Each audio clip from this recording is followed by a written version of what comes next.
commented on if he were here, is that we've got more work to do to really put these proposals into full institutional context. So we're going to try to do that as we go forward from here on. We will be calling on both the Graduate Education Advisory Committee and the Undergraduate Education Advisory Committee to help us figure out just how to measure it, how to report it to you, how to give you that big picture by sorting through the tons of data that are available. Let me follow up and say I think the important thing to underline what Joe was talking about is thinking we've historically looked at individual programs somewhat out of context, and the thought is to look more in terms of institutional context. We hear a lot from institutions about institutional differences that are quite real. We want to make sure that we really understand the full institution. We don't expect all institutions to be the same. I caution you not to go home and worry too much about this particular chart. It's an interesting chart, but don't think this is the mode of analysis. This was something Joe pulled together that's sort of interesting, but nobody's really had time to think about it at this point. But it's just 8 points, exactly, a starting point. So I just want to emphasize that. But the reality is, if you have, should you consider an institution in the same way if they have many first-time in college students, if they have need more demands at the undergraduate level, particularly at the freshman and sophomore level, that you consider a program at a school which doesn't have that same issue. The resources are different.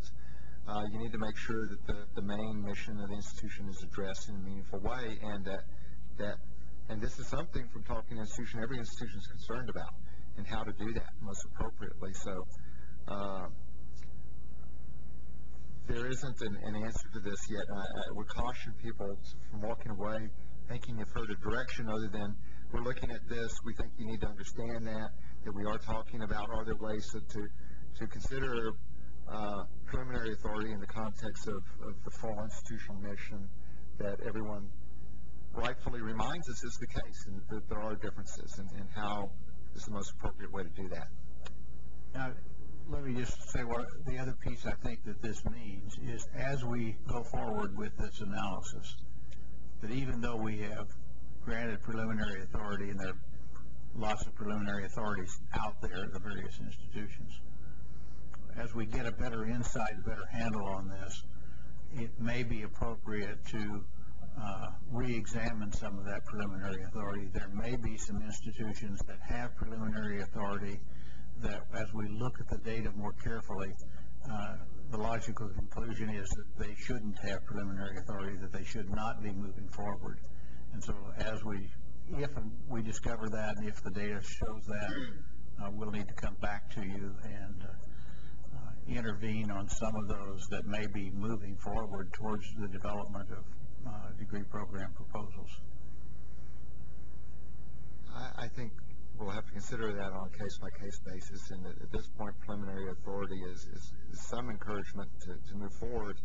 And so, as always, we look at once you have preliminary authority, you still evaluate the program as it goes forward, and I think so many of those things would be taken into account. So, but bear in mind what Joe said, but we're not sure what that means yet, and the board certainly hasn't weighed in on that.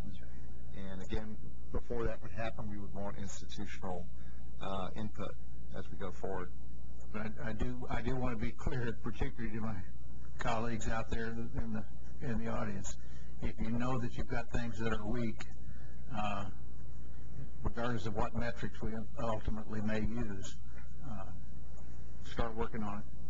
Outside the program that we're talking about. Yes, the overall institutional context, not the individual program. Another factor here is the overall state context, and you all know as well as we do that the state has taken upon itself several commissions to look at a strategic planning for higher ed in Texas, and so we are trying to be ready to work with them when they're ready to work with us. So we've got both of those perspectives going on. It's a very important point. comment? Any members? No? Well, I guess we want to ask the staff to continue to look into this, to continue to coordinate with the commissions that are also looking into strategic planning for higher ed, and continue to work with all of our higher ed institutions and keep them aware of our work as we move along. I'm sure a lot of you have something to say, but since you aren't prepared, I won't call. But we would encourage you to engage in discussions with us as we go forward. Absolutely, yeah. Okay, the first request, item 4A1, is from Angelo State University for bachelor's level authority in social work. And this is one we're recommending at the bachelor's level. It's a pretty straightforward one. There are many institutions that offer bachelor's level work in social work. The nearest program to San Angelo is the UT Permian Basin, 133 miles away, so we recommend that one. Pretty ordinary. Members, you've heard the recommendation. Do I have a motion? Second. Moved and seconded. All in favor? Aye. Motion passes. Next request, item 4A2, is from Texas Tech University Health Sciences Center for a doctoral level authority in rehabilitation sciences. Joe? This is our first doctoral level program to consider. It is very clearly within the mission of a health science center. It integrates across physical therapy, occupational therapy, and some related kinds of things in rehabilitative sciences. Perfectly logical, normal extension of a health science center mission. Any comment? Members, do I have a motion? So moved. Second. Made and seconded. All in favor? Aye. Motion carries. Thank you. Next, item 4A3 is from the University of Texas at Dallas for a doctoral level authority in mathematics and science education. This is one that ties directly into public schools in the Metroplex. It's a program that's been requested by school districts in the area. The institution has a pretty strong math and science ed program at the master's level. They have a number of people who have expressed an interest in doctoral level work. Most of these people are likely to be in the school districts, would complete their doctorate and return to the school districts.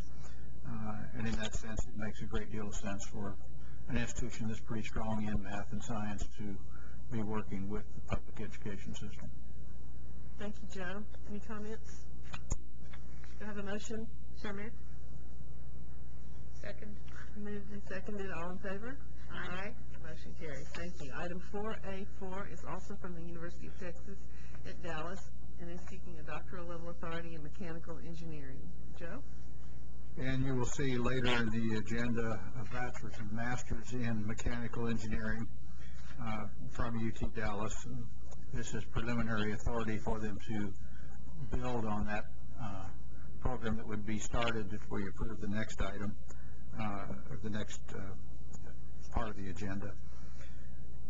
This is an unusual mechanical engineering program in its very close link to the existing electrical engineering program. This, to my knowledge, is the only place in the country where there's the development of a department of mechanical engineering that is focusing so heavily on the micromechanical and electrical systems, the so-called MEMS. I don't really know how to describe it, except if you can think of a machine that is so small that you can't possibly see it and can't build it except in a clean room. That's the kind of machines they're focusing on. And so these are typically machines that are built on a silicon chip, but they're machines, not circuits. So it's a very interesting and logical extension of what UT Dallas is doing and the way they relate to the industry in the Metroplex. They're prepared to commit a pretty big chunk of non-general revenue funding to make this happen, and it makes good sense. Very interesting. Any comments? Do I have a motion? Make the motion. Second. Made and seconded. All in favor? Aye. Motion carries. Thank you. I apologize to you. I should have been telling you. I think we've got representatives from all these institutions here. If you have questions on them, I'm trying to give you a summary, but if you want more depth, please call on people who really know something. Well, I always try to pretend I know what you're talking about, Joe, so I don't know if I can keep that pretense up with more depth. But if any of you do have anything to say, please come up. We'd love to hear from you, any and all of you. Item 4A5 is from the University of Texas at El Paso for doctoral level authority in communication. Joe? Okay, well, we've got 4 programs now from El Paso, and I do want to point out to you, going back to this previous data, we have part of what's precipitated this discussion was concerns about the large number of programs proposed here at El Paso and how that relates to their existing program. So that piece of context.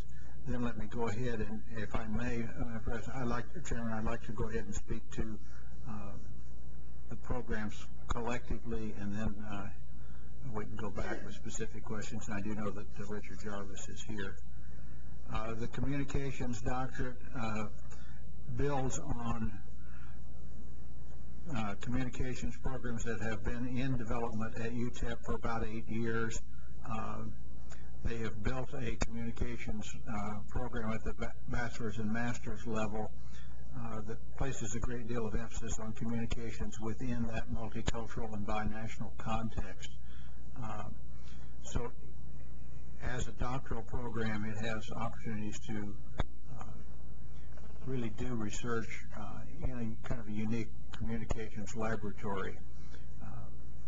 And that's a strong factor in our recommendation, along with the sort of traditional ones of measuring potential need for the program and placement of the graduates. The nursing practice doctorate is, with the emphasis on practice, it is a practice doctorate. It is where nursing is going at the advanced levels of care. It's a pretty strong trend, and the board has approved previous nursing practice doctorates. The proposal in biomedical engineering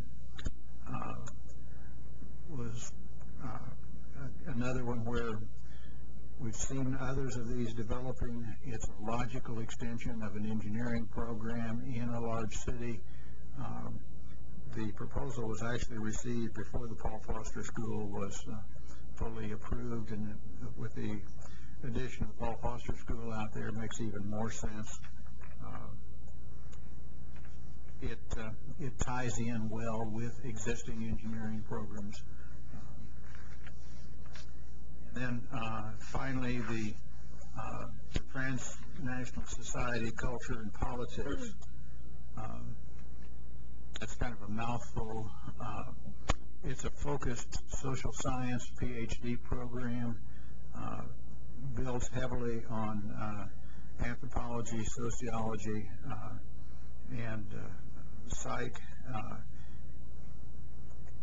It pulls together some of the major strands of research in those disciplines, puts them together in an interdisciplinary program.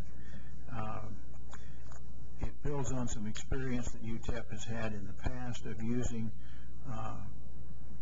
leading faculty from several departments and pulling together from sort of traditional disciplines into an interdisciplinary program that has allowed them to build some strength in the past in other fields using this interdisciplinary model and focusing on specific problems, and in this case a set of problems of transnational or border issues.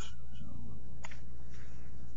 we're recommending all of these. Would recommend them knowing that we've had these recent discussions about program quality in the institution as a whole, and that as a staff we haven't really examined it in the depth that we might have. If I may recommend all four of those to you as a unit, and if you have additional questions about them, that you might call on Dr. Jarvis. Any questions from the members? Okay. Shall I take a motion for all together or separately? All together. Move all together. All right. Do I have a motion? I moved. All right. Second. Moved and seconded. All in favor? Aye. All opposed? Motion carries. Thank you. Item 4B is the consideration of adopting the Commissioner's recommendation to the committee relating to requests for new degree programs. I'm sorry, we still have environmental science at Brownsville, if I may. Now, I thought I was skipping something, but I don't see where. It's a master's level program right after this. It's item 9. Okay, let's see. I think maybe I moved it or, oh, here it is. Okay. 4A9, University of Texas at Brownsville for master's level authority in environmental science. Joe? And environmental science is another growing field, and at the master's level, fairly common. In the case of Brownsville, among other things, they've recently been given access to a large section of the estuary that had previously been cut off from tide waters and is now being reflooded. It's a particularly attractive laboratory. They've got other work going on in environmental science. It's a pretty fragile ecosystem down there. It's one that deserves a lot of study, and doing so at the master's level just makes a lot of sense. Very interesting. Do I have a motion? So moved. Second? Second. Any discussion? Thank you. Motion carries. Now, on to 4B. First request, item 4B1, is from Texas A&M University and Texas A&M University Corpus Christi for authority to jointly offer a Master of Science degree and Doctor of Philosophy degree with a major in marine biology. Joe, can you tell us about this, please? We've got real experts here on this one. I think to me the most exciting thing about this is that we have 3 campuses working together on doctoral programming with a lot of guidance from the system office, pooling the resources of a strong graduate faculty in College Station and the Deepwater Marine Science, Marine Biology at Galveston, and the more coastal estuary marine science at Corpus Christi. Great potential for strength. The Hartke Laboratories and the endowment there at Corpus Christi is a strong contributor to this as well. We had a first-rate team of scientists who reviewed this. I believe it was late December, just before Christmas. Strong recommendations for it. I might also point out that this is the first one where we have used a new process of working with the system office, where the staff at the A&M system and the staff of the coordinating board both received the proposal and began the review process before the A&M board had reviewed it, and we shared then the cost of the consultants doing the review for both the A&M board and for the coordinating board. I think that was an efficient and productive process. We feel like we learned some things procedurally here as well as the content of the program. Procedurally in terms of sharing resources across campuses, and procedurally in terms of sharing review process between the A&M board and coordinating board. With that, we'd recommend it, and again, if you'd like to call on experts, they're here. Members, discussion? Just a real quick question. The learning, procedural learning, are we going to make any systemic changes because of what we've learned? continue this with, at least present time, with the UT system and the A&M system on this kind of review process. And I would be delighted to see more multi-institutional proposals at the doctoral level, because it really does allow us to capture some economies of scale. Probably not often at the magnitude here, where we have such highly specialized expensive marine facilities, but there's still economies to be achieved by cooperative programs. The only other thing, I know we talked when we added in the plan to recruit underrepresented students, and especially some of these STEM areas. Have we ever followed up to see, and if you have the global perspective of, for example, A&M and Corpus Christi, but have we ever gone back and audited how many students are actually going into these programs that are from underrepresented groups? We have the data. I have to say I haven't really done the kind of study that you're suggesting. Would you like to see that on these reports as to the degree field rather than just all together? Well, yeah, eventually, because obviously when we're approving them, they won't have the data, but eventually we need a follow-up to see if we're actually making progress in this area, if this actually means something. One thing I might comment on, the Graduate Education Advisory Committee has developed these 18 characteristics for examining individual doctoral programs, and the institutions are in the process of putting those on the web, so those will be available to the whole world, and particularly to prospective students. I believe that ethnic mix is one of those measures. Am I remembering that correctly? The first one of those, incidentally, has been posted. Kingsville has their 18 measures up, so they're ahead of everybody else. And if you want to go to their website, you'll find the measures there. Just some sort of follow-up accountability. Right. Well, and I know that it's not apparent probably to the audience, but we do look at these performance measures and sometimes have questions that are answered before the meeting. But it might be better if that were part of our discussion here. I think that's a good idea. Kevin reminds me that there is an annual report that has this data in it. Well, let's get that to you right away. Okay, that's great. Well, as per our earlier discussion, I think this is the wave of the future. Did we already vote? It's appropriate since What? A&M Corpus are the waves. Are they not?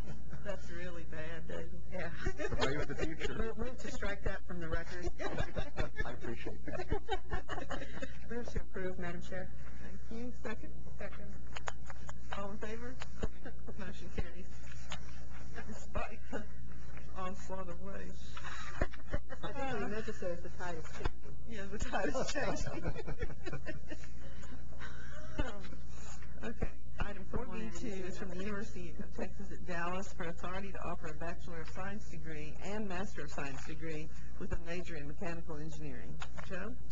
Well, I've already told you about all I know about MEMS. Earlier when we talked about the preliminary authority for a doctorate, this is the bachelor's and master's at the let's get started level.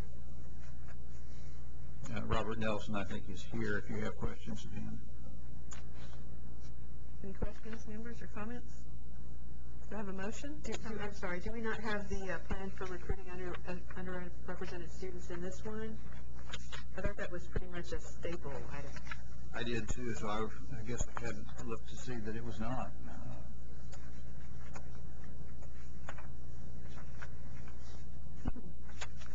This is where the key accountability measures looking very good helps us institution. Robert, tell us about it. It is in there. Missed it. It is.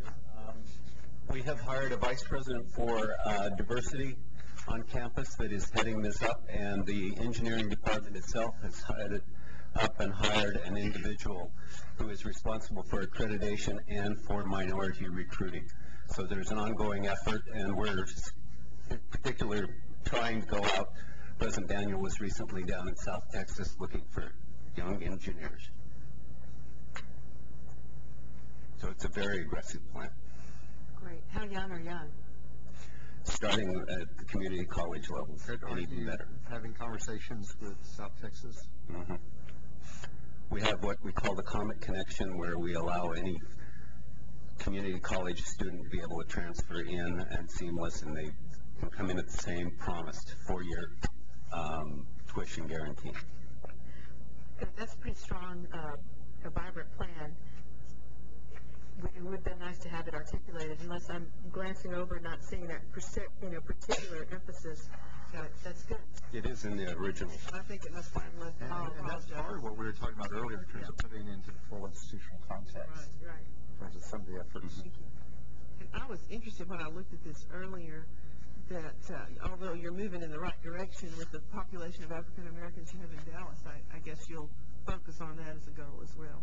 That's why we're focusing largely with our academic bridge program, and we're doing a summer program with African American students from selected high schools, and they are being brought right into the engineering program early on. That's wonderful. Thank you.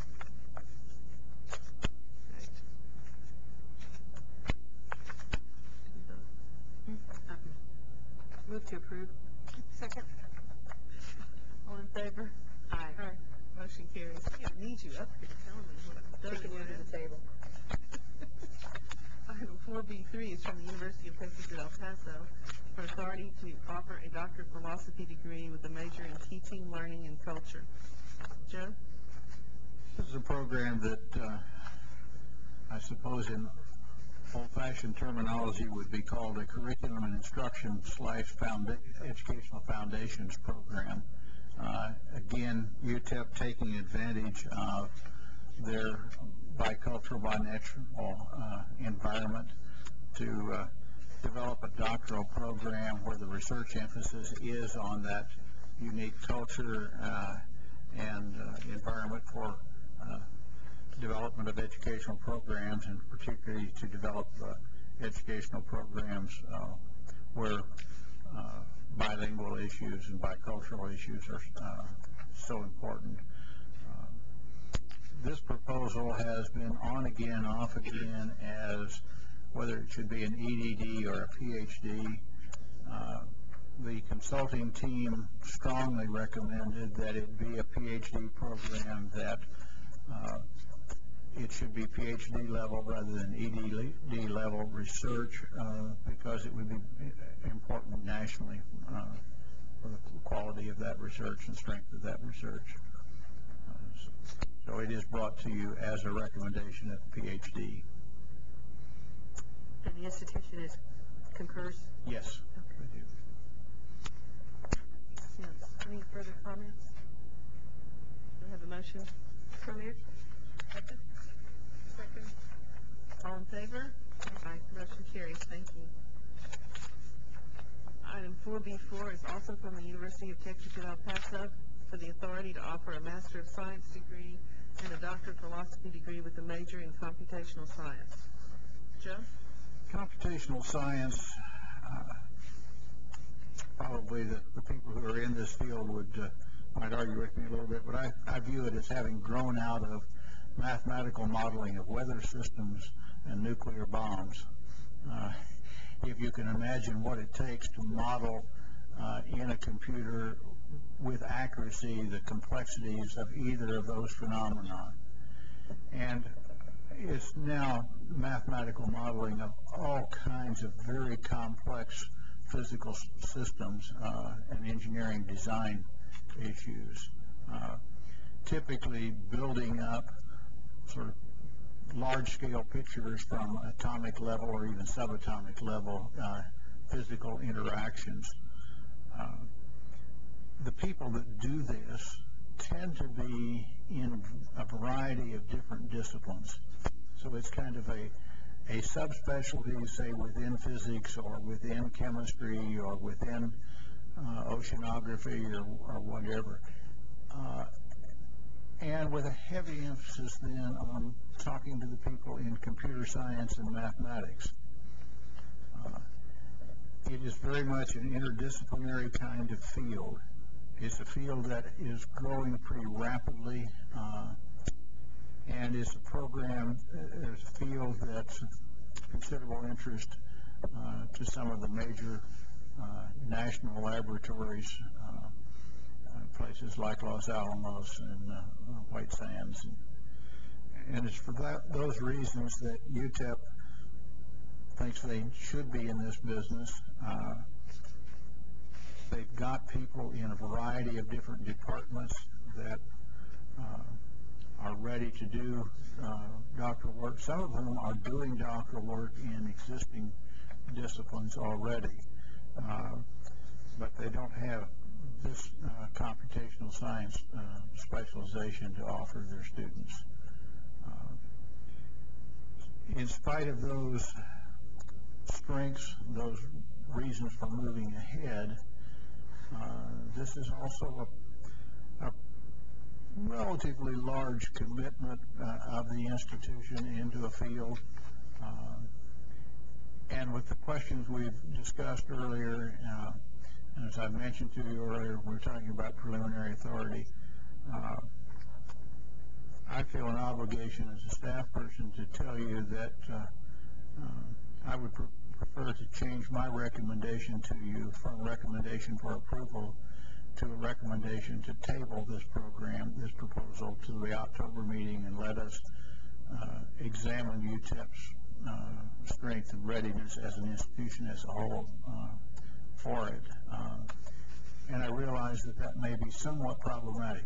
There may be some students who are anticipating being able to start this September. So it's in that context and that with that kind of a recommendation that I would urge you to ask Richard Jarvis to come to the table and let you quiz him on the implications of a last-minute switch in a recommendation.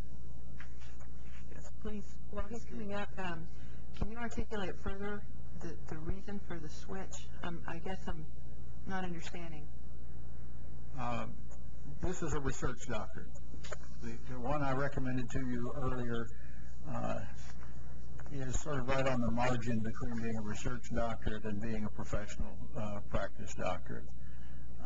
Curriculum instruction foundations, educational foundations are degree programs that we have at a lot of institutions. Computational science is clearly a very rigorous, very demanding research doctorate, and to go forward on that one without having examined the totality of the educational context, looking at the relatively low six-year graduation rates, looking at some fairly small or modest numbers of graduates from some of the doctoral programs that already exist at UTEP, simply raise questions. I'm not saying there are questions that can't be answered or couldn't be answered in the affirmative. They haven't been answered. I was not able to answer them in this last week, and I really am asking for a few more months for us to be able to examine them more carefully. And as I say, I realize that that's a switch in an awfully late date. I was able to talk to Dr. Jarvis a little bit at lunch and tell him that, and I suspect he's scrambled and put together some counterpoints that you need to hear. Dr. Jarvis, before you begin, I didn't know about this members till lunch either, and we've been in this position before, and Joe knows that we do not like to be in this position. But we'll listen. We listened to Joe, and now we'd like to hear what you have to say. Thank you very much, Madam Chair, members of the committee. It is indeed a stunning surprise for us at UTEP to get this news. And if I could make a couple of rather hastily organized points, if I may. This is a long process producing these PhD proposals. It has taken us a number of years. We've made a number of strategic hires with this program in mind, and particularly the strength of support of the consultants report made this a particularly important review for us. We came out of that report thrilled with the very, very strong comments that those individuals made. It is not a passing grade from this consultants report. They are a very strong team. They make some very strong statements. If I may just quote a couple of them. the proposed program is likely to have, over a relatively short time scale, a national impact in terms of creating a dynamic center for interdisciplinary research activity involving computational science, producing students trained to lead research in the modern scientific landscape, meeting regional, state, and national needs for a highly trained workforce. There are many special features of the proposed program at UTEP that will ensure it reaches prominence in the emerging field of computational science. This is an extremely important degree for this university.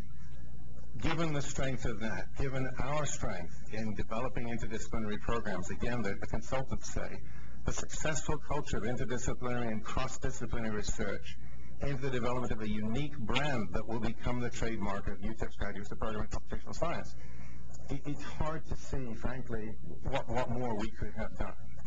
The consultants' report contains no substantive recommendations for any significant change. It is one of the most glowing reports I have ever seen in this business, and frankly, the easiest reply to it would have been to say, thank you very much, when may we start?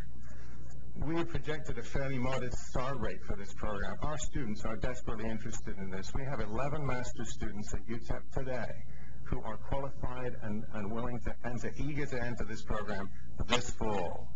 We'll lose some of them if we delay this for a year, just in the nature of life getting in the way for so many of our students. There are 32 students who are expressed an interest and on the face of it are qualified to enter the MS program. So this is something that has got the interest of our student body. We are, as you know, a strongly Hispanic serving institution.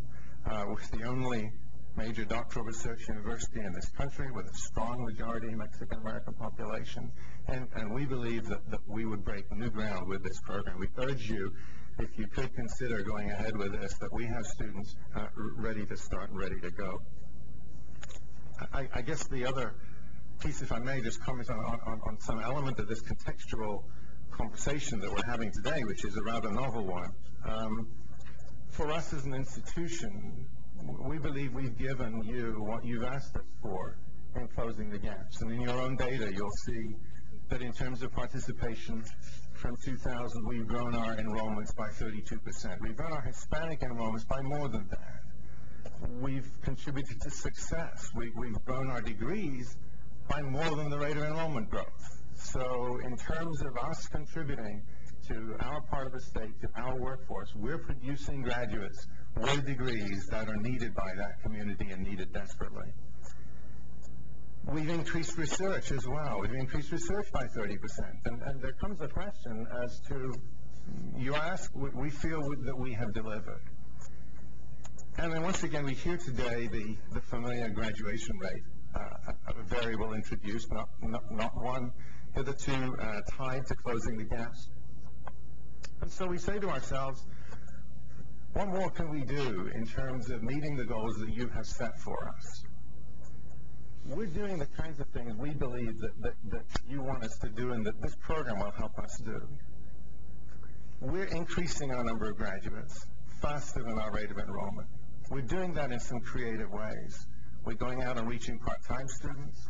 We're going out and reaching stop-outs. There are tens of thousands of stop-outs in our valley who have some college, no degree. We're reaching them, and they're graduating. We're increasing our engagement with K-12. I heard the question with regard to how early are you recruiting underrepresented students. We're partnering with our community college, El Paso Community College, with whom we have a unique partnership. They are one of the leading proponents in this state of early college high schools. We'll be partnering with them, taking engineering education into those early college high schools. 4 of them will be in operation this fall, 2 already have been, and we'll be putting engineering professors in some of those classrooms. We know we will get those students.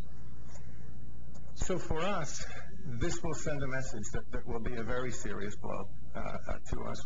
Our faculty have demonstrated their quality, our students are there and ready, and we believe we will lose some of those 11 qualified students if this program is delayed. The consultants believe we're ready, and we would urge you with the greatest of respect. I understand the conversation that the staff are having, but I have to say, I think there is data in this presentation that shows you this institution is ready for this program and will deliver a quality program. I'd be happy to answer any questions on it. Ms. Mendoza? Okay. So, David, in your remarks regarding the context of the institutional context, you said that that had no direct bearing on the things that we were considering today. I thought that's what I heard you say. I was addressing preliminary authority when I was talking. Well, the context question came up in Joe's presentation on this one in particularly, and I guess had that conversation not started, in the last couple of weeks, I think I heard you say you would recommend this program. That's correct. When we met the deadline for printing this, we were recommending it. Right, and now this whole issue of graduation rate, the context of the institution as a whole, has just recently come into play. I think let's step away from graduation rate for a moment. I don't think that provided the right context for what Joe's talking about here. The question was raised specifically as you look at the other UTEP programs, and it's not a matter of whether the programs are of good quality, and I think one can say, ask a question, and I'm not asking it here, is it enough that an institution get glowing reviews for a program? Is it still appropriate for the institution to have that program? And I know that there are many faculties in the country that have no doctoral programs at all that they probably could have excellent graduate programs. But there's also, in that context, the question was raised, if you look at a number of the programs that already exist,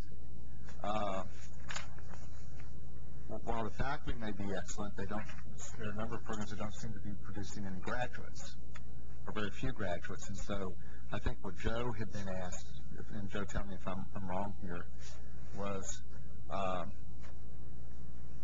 do we need to look at number one, could it be a resource issue, or are there not adequate resources for the existing programs, aside from the quality here, aside from the resources provided here? But some questions were asked for which Joe didn't have answers yet at this time. And so this isn't to say that the recommendation would not be for approval at a later time, but given that there's 17 doctoral programs right now, correct, I believe, at least according to our data at Tech, there were 5 or 6 that had produced a very small number of graduates, in some cases simply because they hadn't been around long enough to produce graduates. I think there were just some questions in, will the program actually attract students? You will thrive to some extent. You have to have students. You mentioned students you will have. The way our formula system works, you have to have that driving force for that to make that happen, in addition to what you anticipate that you'll have great success in terms of the faculty members getting grants, which fundamentally is what's going to really fund many of the programs, because a formula funding alone won't provide the quality of excellence you would want. So I think those are some of the questions Joe was talking about. But and as you say, it's not a case of we know that it's weak. It's that we don't know that we have the strength there. Yeah, and what I was trying to suggest too is, and we haven't really discussed this, and I don't know if this is even ultimate, but I think it's conceivable that a school could propose a program that would be absolutely excellent, but does it really make sense in the context of the institution and its overall resources and its mission? I don't think that directly applies here. I don't think that applies. I think that could apply in the case of if you had an institution with no doctoral programs at all. It's feasible they could bring together a program that could get good reviews, but should that program in fact have a doctoral program? That's a different argument than for UTEP. I'm not suggesting that's the case here, but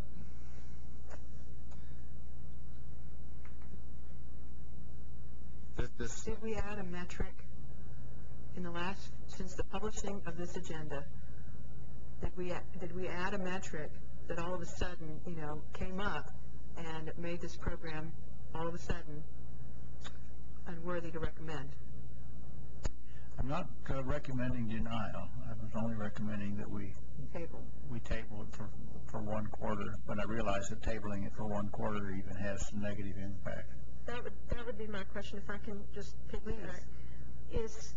My concern is if we table it, not only those 11 students, but the faculty. and, moving forward. I think it's the timing more than anything. If this were April and we had to move it to July, maybe it wouldn't be as bad. But to move it to October would deny them a year. Brandon?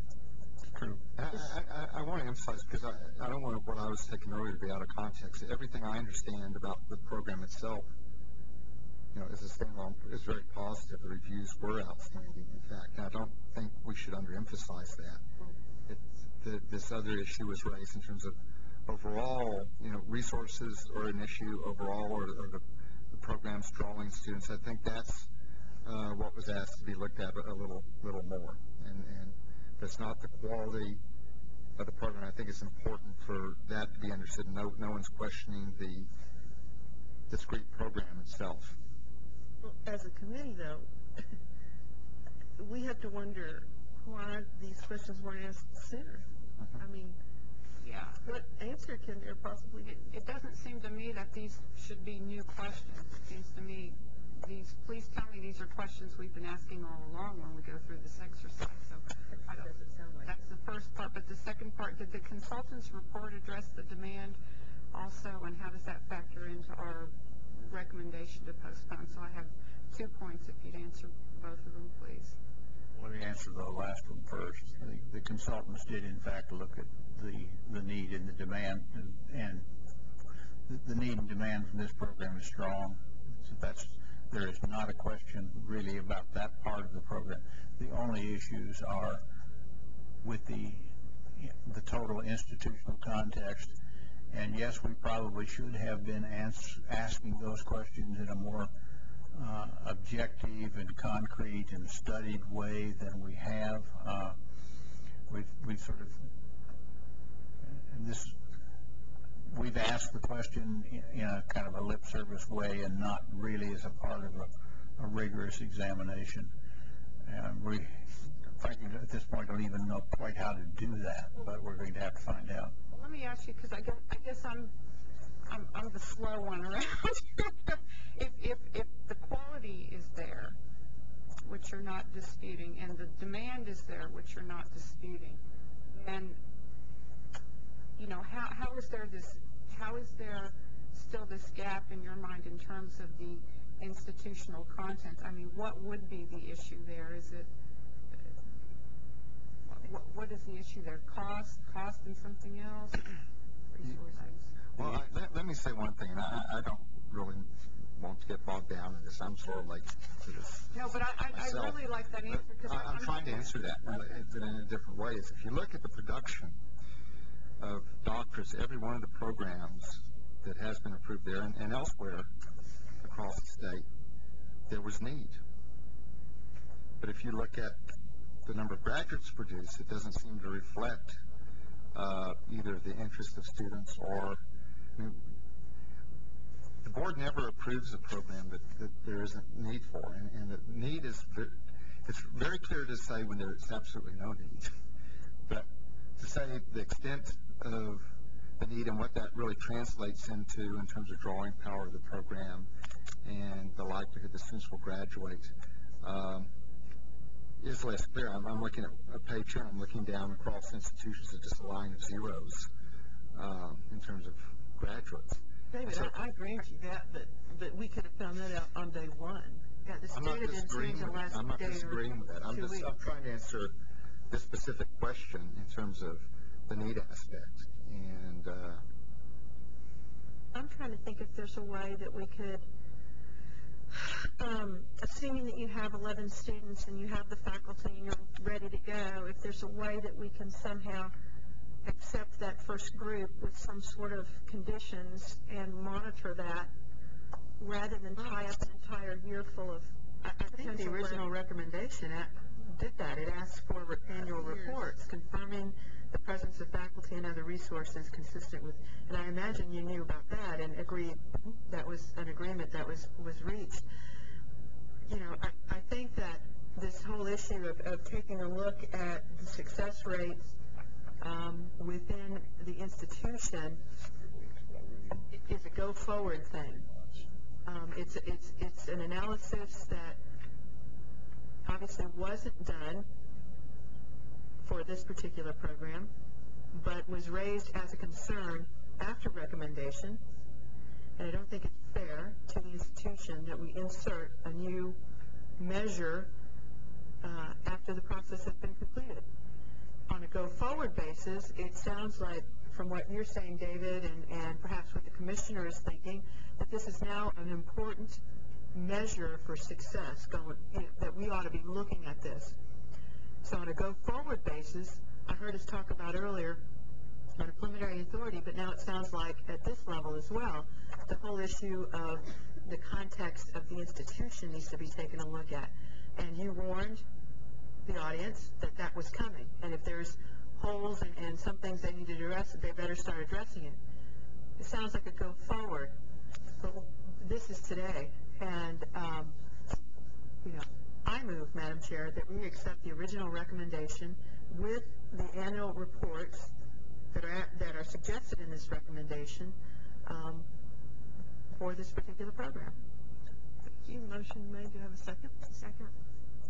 Any further discussion? Yeah. One of the benefits of a committee meeting before a board meeting is that the full board will have to take this up, correct? Before it's approved. So we have a month, the staff has a month, the institution has a month, and perhaps if we make this recommendation and vote on it today to move forward, that at our board meeting maybe there will be further information that you will have had time to respond to, further questions that the staff can ask, and at that time maybe the full board will approve or not. And maybe that's our cushion of, because I think we all feel that sensitivity that you and your institution have been given a certain course that you feel like you have, all along the way that you have answered all the questions. So perhaps that's our cushion or the benefit that we have of waiting until next month, approving it now pending the full board. I think that's a very good point, because we've heard from staff that they need a couple of months, or they would like a couple of months. Well, a month, I think, is, a good compromise, for lack of a better word, to give the staff the time, again, with the institution to work on this. It's great. I will only say that the data will not change over a month. That's true. The data's not going to change, and I don't think that re-engaging this process with this new metric in a month is necessarily the right thing to do either. So that's my only caveat. I'm not sure. Well, and I'm not saying change your motion either, because your motion doesn't say pending full board approval, but it is. Well, all of these things are, right, obviously. exactly. This is a recommendation to the board. I don't know what analysis can be done between now and then that will change some of the data that staff will be looking at. I don't think the data will change, but if the elephant in the room is how graduate education relates to undergraduate education and the success of undergraduate education, Dr. Jarvis can address that. I can think on my own of about 25 reasons to defend your graduation rate. So, there could be a discussion about that. Well, and I think you made some excellent points in terms of some of that aspect, just right, essentially off the cuff, and that was very good. I do think part of what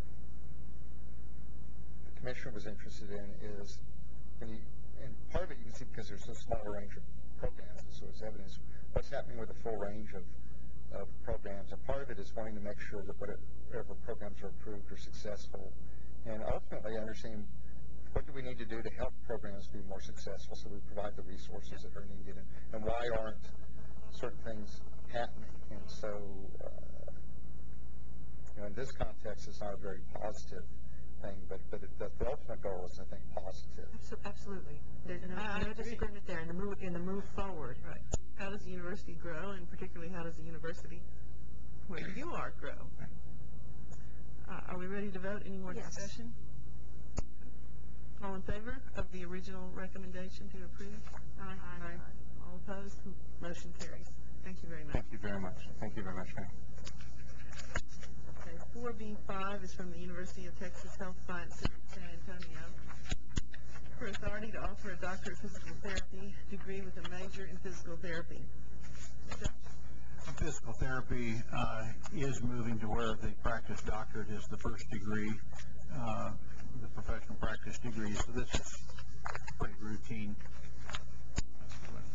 Recommend it. Members, you've heard the recommendation. Any discussion? May I have a motion? So moved. Second? I'll second it. All in favor? Aye. We might need some physical therapy. Motion carries. Item 4B6 is from the University of Houston for authority to offer a Doctor of Philosophy degree with a major in pharmacy administration. Joe?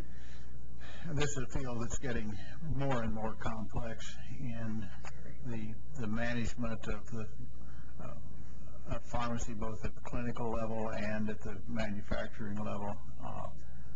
Pharmacy program at Houston's a very strong one. David Bell's here to answer questions if you have them, but this again, it seems like a pretty obvious kind of recommendation, and you can see the data for the University of Houston in that earlier package, and it tends to be at the other end of the spectrum, mostly fairly large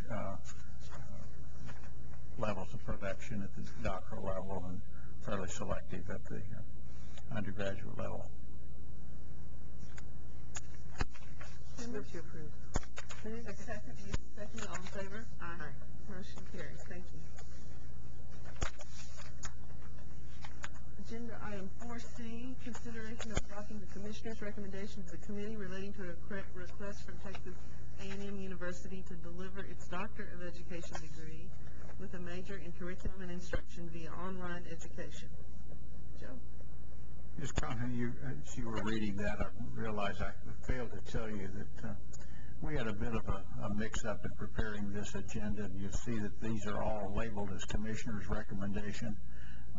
They really should have all read staff recommendation.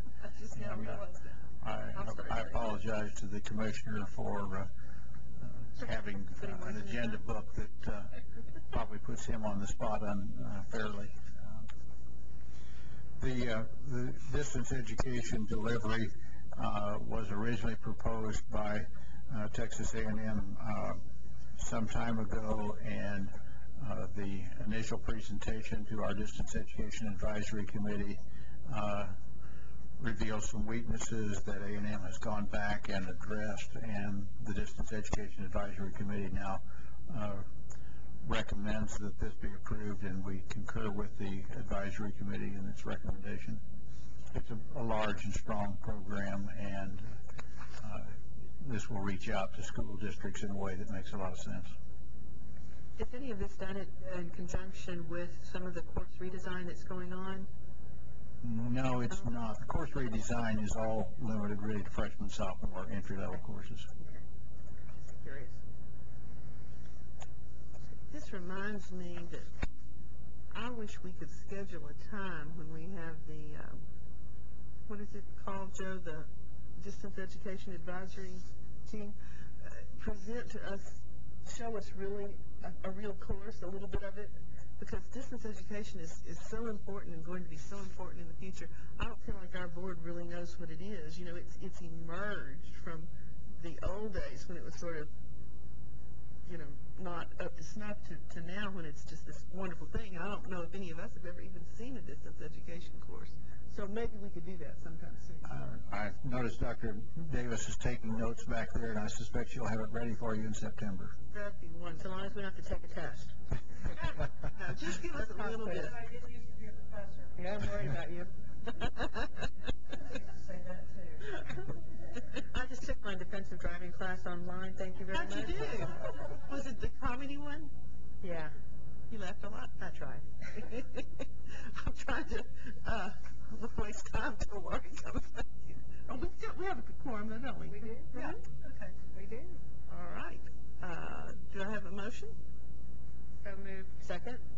Moved and seconded. All in favor? Aye.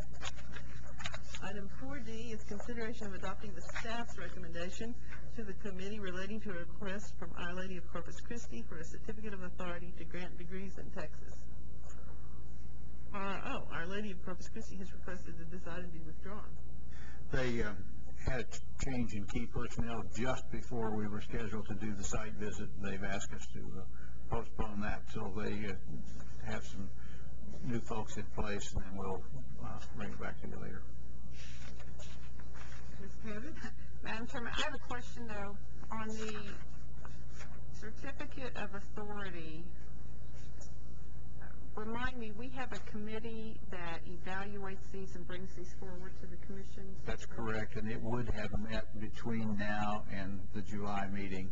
And we're really kind of fortunate that we didn't have to do this because we have some vacancies that you have to fill. Okay. This is the committee that the board appoints all of the members to, is that correct? Okay, so when are we going to be doing that? The earliest we can do that will be at the October meeting, as I understand the process. Okay, because I guess how can this be brought forward if we haven't appointed our... Well, you have a committee that exists now, and those appointments, some of those need to be reappointed, and then we have some vacancies to fill. So what we would have done was to have gone ahead and used the existing committee with some vacancies. Yeah, but it was my understanding that we weren't going to do that. Then that I'm not... Well, this is the committee that we, discovered was wrongly appointed under our rules, unknown to the board, and... I mean, up until this point, just to clarify, the board has not appointed or given input to or had really any effect in terms of who was appointed to this. Correct. And I thought at the point in time in which we understood that, which was a few months ago, that committee was going to disband and the board was going to appoint the new committee members. But am I hearing now that that hasn't happened? So far as I know, nothing has happened. I believe it's on the Agency Ops Committee agenda for the 23rd for discussion of it. No? Well, if it's not, it should be. Well, how many of these certificates of authority are out there in the pipeline coming to us with these former committee members? I mean, we have this one. How many more do we have? Don't think we have any currently in the queue, and probably won't have if we proceed with the recognition of accrediting agencies, which is coming up in a few minutes. Okay.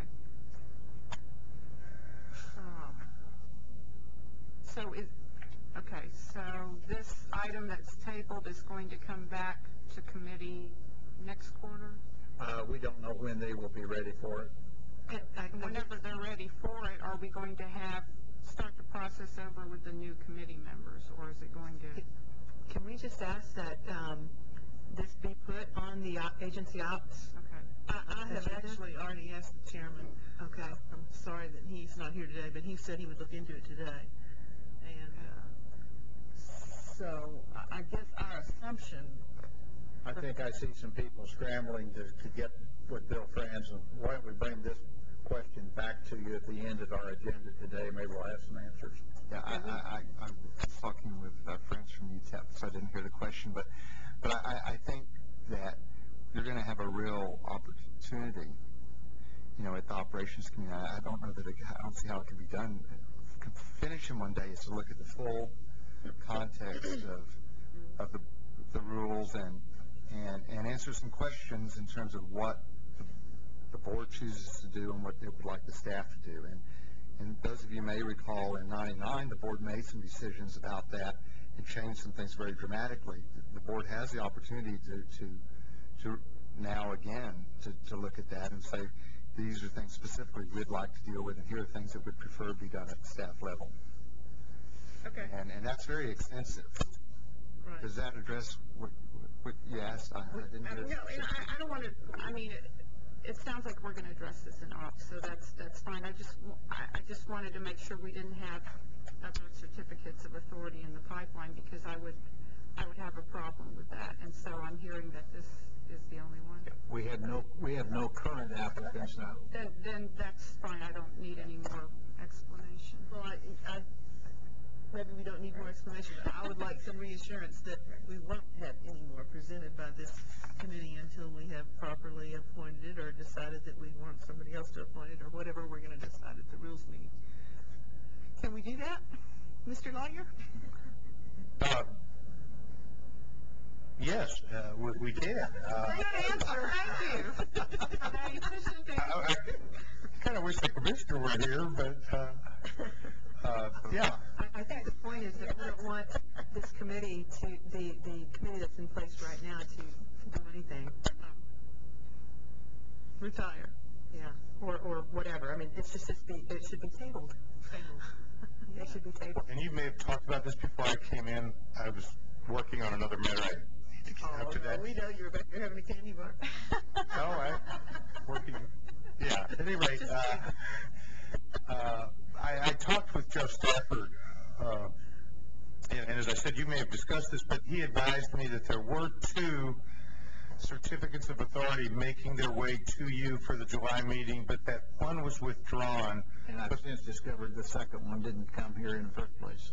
It was a staff level. Oh, so there are none. So there are none current. The only question is, Piece of cake. what would we do if we got one, if we got an application in the next month or so? That's right, that's the question. Okay. I think what I'm hearing from everybody is, we just wouldn't be ready to process it for October. We'd have to wait for January be the earliest that we could consider one. Unless the committee is appointed. That's right. In due course for insufficient time, then it might be able to be processed for October. Right, because it's certainly not my intention to delay anything. No. But if the board has to But we take need a real action, committee. if the board has to take appointment action at a regular meeting, and it's not on the July agenda, the next regular meeting is October, which would mean that immediately following the October meeting would be the earliest that such a committee could be convened. What I thought I just heard a minute ago is that this will be an issue on the July agenda. Maybe I misunderstood. On the agency ops, we have been told that it perhaps will be on the agency. I thought you were going to have some discussion of it at agency ops, but maybe not even that. Well, we will. As a matter of fact, we'll have discussion of the division of responsibilities between the board, the commissioner, the staff, and where they overlap at both the agency operations committee meeting as well as the intent is at the board meeting as well. I would expect the bulk of that discussion to take place at the AOC meeting. We don't mean to be poking our noses under the fence, but since we have to rely on this, commission, we are interested. I had to say something like Joe was. I was going to say we did it very well. Do you understand? Absolutely. Thank you. Everybody happy? You can go finish this candy bar. Okay. Thank you. Thank you. Item 4E is consideration of adopting is this the commissioner or you? Well, this needs to be staff again. Of the staff's recommendation to the committee relating to the feasibility study on course sharing. Joe? Chris Fowler and Roger Elliott are here to respond if you have questions. This is a study that was required by the legislature to look at health center, particular health programs, sharing courses like anatomy and physiology so that they become sort of a common core and are used by, say, nursing and physical therapy, occupational therapy. This is done a little bit at a few places. It's not a wide-scale practice. There's a perception that this would be a good efficiency move, that it would solve some of the problems of faculty shortages, that it might make it easier for some students to make a decision as to which of the health professions they were ultimately going to go into by taking some core courses first. So Dr. Elliott has really led this study. He has a report that probably still needs a little bit of style editing, so we would recommend that when you approve it that you give us the authority to do that, a little bit of style editing, but otherwise finish it up and get it to the legislature by their October 1 deadline. That's the reason for it coming up now. It's due just before your October board meeting. Do you all want to tell us a little more about it, or?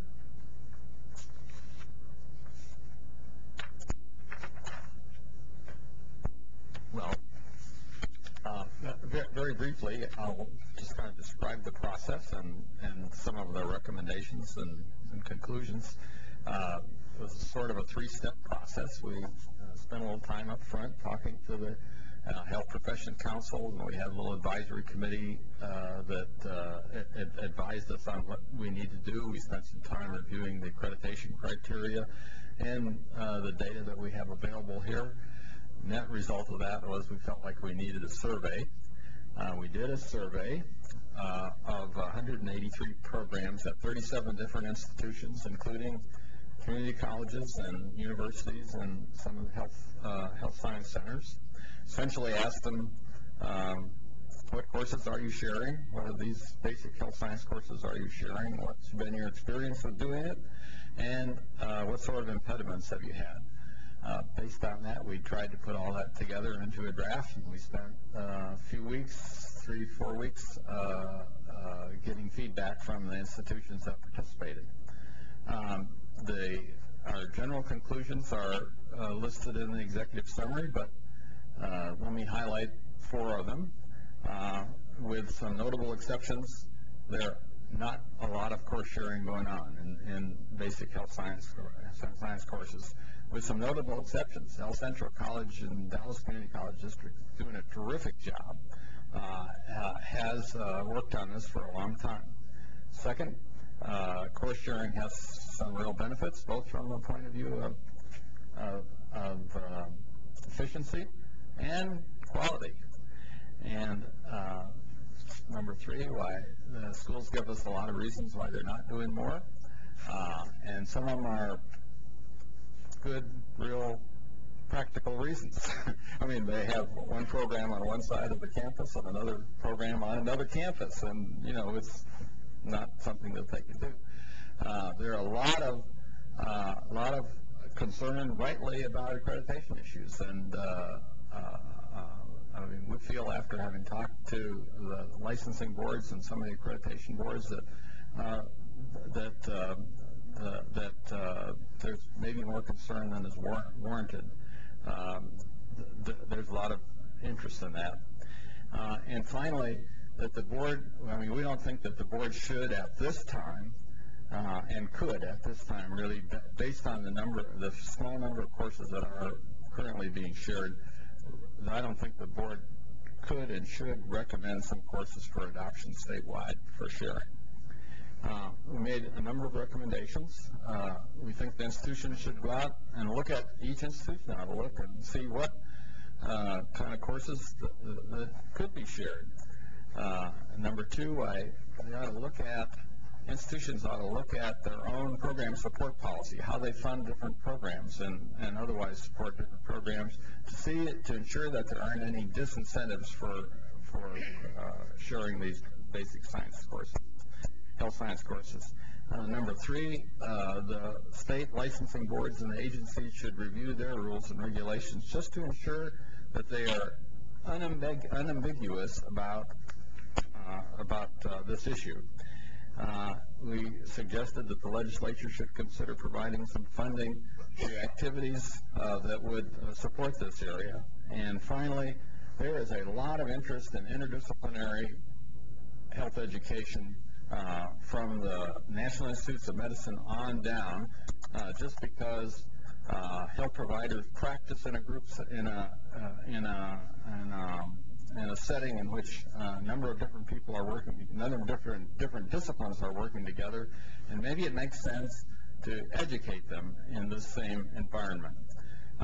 And so institutions ought to look at interdisciplinary education opportunities, not only at the basic level, but at other levels. Based on the feedback that we have, we don't think this is a controversial report. The feedback that we got was generally supportive. Very interesting. Thank you so much. We've seen into the future once again today. So what are the next steps? Well, we need to... Okay, the Senate Bill 141, the bill specifies that the board and the Health Professions Council should do the study and then provide the results of the study to the institutions. Okay, so that's basically the end of it? Yes. Okay. So we are to approve the You would adopt it. We adopt the study and approve the distribution of it, I guess. What's the motion exactly you want us to do, Joe? I think if you would approve the approve the report with permission to do non-substantive edits. Great, so moved. Second. All in favor? Did you suppose you owe me a Coke? Motion carries. Thank you. Item 4F is consideration of adopting the staff's recommendation to the committee relating to amendments to section 6.73 and 6.74 of board rules concerning tobacco lawsuit settlement funds. Joe? These are funds that are distributed through a grant program, and the way the rules were written, they were out of date and also a little bit cumbersome. We needed some changes in dollar amounts and some changes in dates. And we're also asking that we be allowed to use a review committee that is constituted from the staff rather than going out and hiring consultants for these reviews. Any questions, comments? Do I have a move to approve these amendments? Second. All in favor? Aye. Aye. Motion carries. Thank you. Item 4G is consideration of adopting the staff's recommendation to the committee relating to amendments to Chapter 7 concerning degree granting colleges and universities other than Texas public institutions. Okay, here we go. We told you when we presented the Chapter 7 rules last time that there would be a few substantive changes. There may still be a few more of these coming even at another meeting, but these are the major ones identified to date. If I could call your attention to the first part in your material, 7.1 to 7.3, exempt institution definition. That particular section, while it appears in your book, is not included in the materials that were posted or will be posted. The remainder of what you have before you is what will be posted for public comment. That public comment period will end just before the board meeting on the 20th, and so your recommendation to the board to adopt these would be subject to any non-substantive changes that would result from the public comment period, if I may suggest that kind of a motion. But paragraph, this paragraph here will not be included in the posting? That's correct. And Will it ever be? It can't be included. We may have to bring that back to you in August.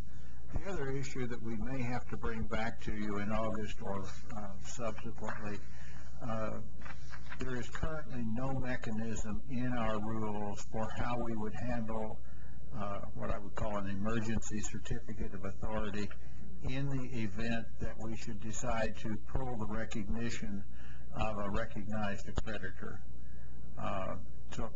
The institutions that are accredited by a recognized accrediting agency are exempt from these rules. If their recognized accrediting agency were to go away, then they would be subject to the rules, and we have no mechanism right now for how we would handle them. We think we know how that should be done, but it's not in the rules. So I anticipate that sometime within the next meeting or two, we would probably bring that back to you. And there's still a little bit of discovery process as we work through all of these that we find that maybe something isn't quite clear that we may need to clean up. The major changes here, we were trying to find the right language for governance and distinction of roles in our standards that would recognize the diversity of institutions. The old definitions were a little bit too prescriptive and too closely modeled to the nonprofit or governmental type institutions, and weren't quite the right fit for the proprietary institutions. We'd left out the language about Associate of Occupational Science degrees that was language was in the previous rules, and that needed to be brought back in. And then section 7.15 on data reporting, there was a technical glitch on that the way we had it written up and posted didn't meet the state standards for posting, so we need to get that put back in. None of those changes really represent any change in policy. They're the things that have been in our rules all along. The one change that's of some substance is the one you'll see in the middle of the second page, that for applied associate degrees relating to occupations where state or national licensure is required, read that in particular nursing. Graduates must pass that license exam at a rate that's acceptable to the related licensing agency, read that in particular the Board of Nursing. And what that really means is that it'll be up to the Board of Nursing in this case to set that standard and determine exactly how it's to be measured, whether it's a 3-year average, whether it's first pass or pass at any time. And those kinds of fairly technical, specific kinds of things we'll work with the agencies to define, but it'll be a burden of on them to determine what those standards are. Where this is important is, nursing is a good example. There you have professional practice in effect taking place by students. When you have a student nurse at the bedside, the concern there is that the program is strong enough that that nursing student under supervision is still well enough prepared that there's no risk factor. So that's the rationale behind that kind of a standard. Since we're going to meet the day before the meeting, the board meeting, can we just put this on that agenda so we won't have to? If we're meeting before, sure. Well, I assume we are. Now let's go. You know, we're planning to. Okay. Because then we won't have to approve this subject to whatever we don't know might happen. Okay. So, can I have a motion to table this until then? Move to table. Second. All in favor? Aye. Thank you. Motion carries. Item 4H is consideration of adopting the staff's recommendation to the committee relating to amendments to authorize the chair of the Committee on Academic Excellence and Research to approve the 2007-2008 African American Museum Internship Report to be submitted to the Governor's Office and Legislative Budget Board by October 1st, 2008. I make a motion to approve. I second. All in favor? Aye. Thank you. Motion carries. I'm so pleased. We got it. Item 4I is consideration of adopting the staff's recommendation to the committee relating to the recognition of accrediting agencies in Texas. Distance Education and Training Council. Number 2, Accrediting Commission of Career Schools and Colleges of Technology. Number 3, Accrediting Bureau of Health Education Schools. Number 4, Accrediting Council for Independent Colleges and Schools. Number 5, Council on Occupational Education. Joe, can you explain this to us and give us your recommendation? Sure. These 5 accrediting agencies have applied to us for recognition in accordance with the rules that were adopted at the last meeting. Linda McDonough has just handed you a list that shows the Texas institutions and which of the various accrediting bodies currently accredit them. I would simply point out that even those that are not accredited currently by a recognized accreditor might choose to become accredited by one of these bodies should we recognize them. Distance Education and Training Council does not currently accredit any Texas schools. ACC SCT accredits 13. The Accrediting Bureau of Health Education Schools 1, ACICS 27, and COE 3. Representatives of most of these accrediting agencies are here, and I would invite them to come up to the table if we may, Madam Chair, so that you can ask them questions. Are these all in the U.S. Department of Education? These are all national accrediting agencies recognized by the U.S. Department of Education. All have applied using the forms and checklists that we've provided to them in accordance with the rules that were adopted at the last meeting. Our staff are all here, Fred White, Linda McDonough, Ray Fisher, and Banji Israel. They've been reviewing all of these materials. We really do this in two parts. We examine their standards and evaluate those standards and the alignment of those standards with the standards that appear in Section 7.5 of our rules. And then we examine their ability to enforce those standards through their accreditation process.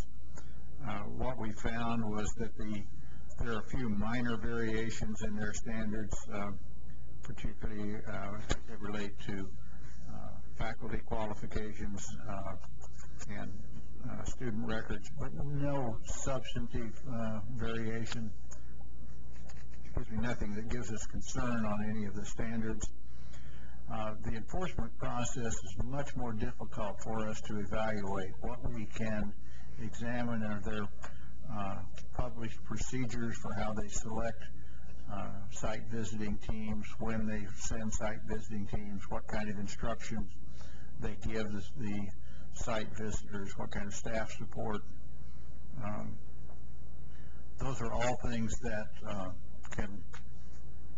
you can see what's on paper, but to actually see it in process is another matter.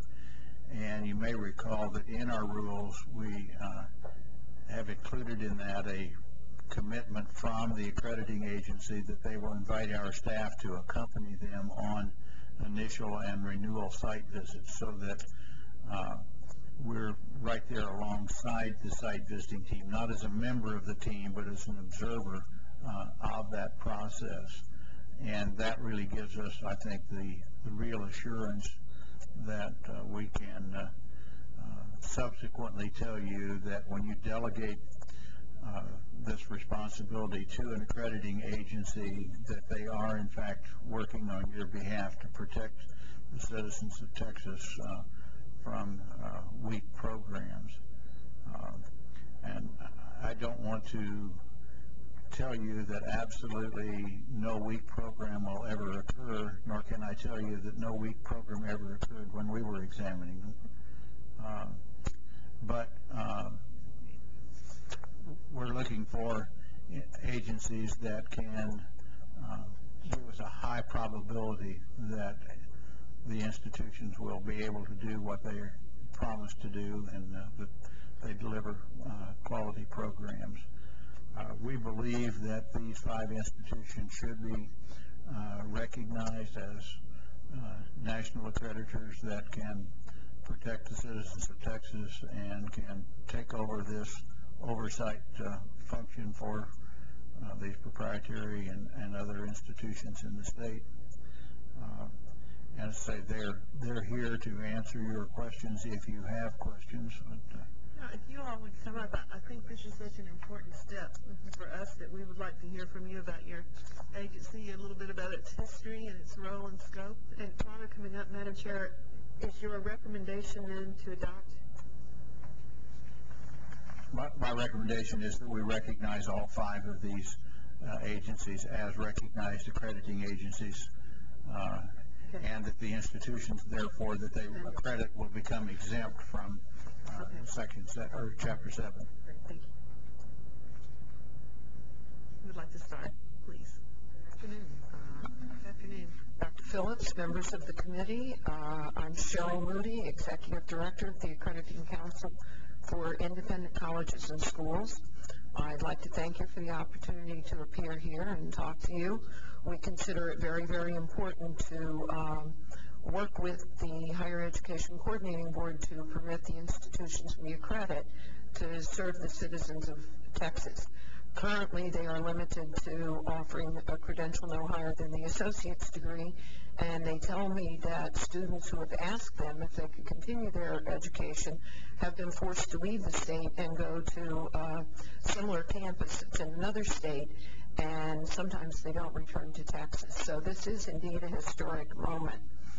ACICS dates back to 1912. Originally, it was a single-purpose accreditor for business schools, but it has been far more diverse than that for about 40 years. Currently, we accredit 711 institutions throughout the United States and in several foreign countries. They offer degrees through the master's degree level, and we have a small doctoral degree program that we've initiated. 3/4 of the institutions we accredit are degree granting, and only 1/4 are still at the level of diplomas and certificates and occupational training. The trend has been to move to higher degree levels and to diversify. Our institutions now offer programs in more than 120 academic areas, and that's by zip codes, which are used by the U.S. Department of Education. ACICS is recognized by the U.S. Department of Education and has been since 1956, and it has been recognized by CHIA, the Council on Higher Education Accreditation, since 2001. Since I joined ACICS in 2006, it has been one of my priorities to facilitate good communication and cooperation between ACICS, the U.S. Department of Education, and state regulatory agencies. And I believe that recognizing and respecting the role of each member of that triad in regulating higher education is the reason we have the fine institutions we have in this country.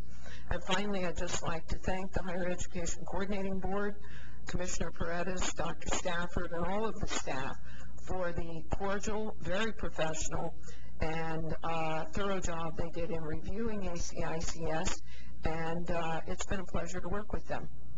I'd be happy to answer any questions you have. Thank you. Thank you so much. Any questions? No, maybe we'll wait till we hear from everybody. Hi. Good afternoon. I'm Mike Lambert, Executive Director of the Distance Education Training Council. We call it DETC. I'm celebrating my 36th year of service at DETC. And in that time, I think I'm approaching close to 500 on-site accrediting visits.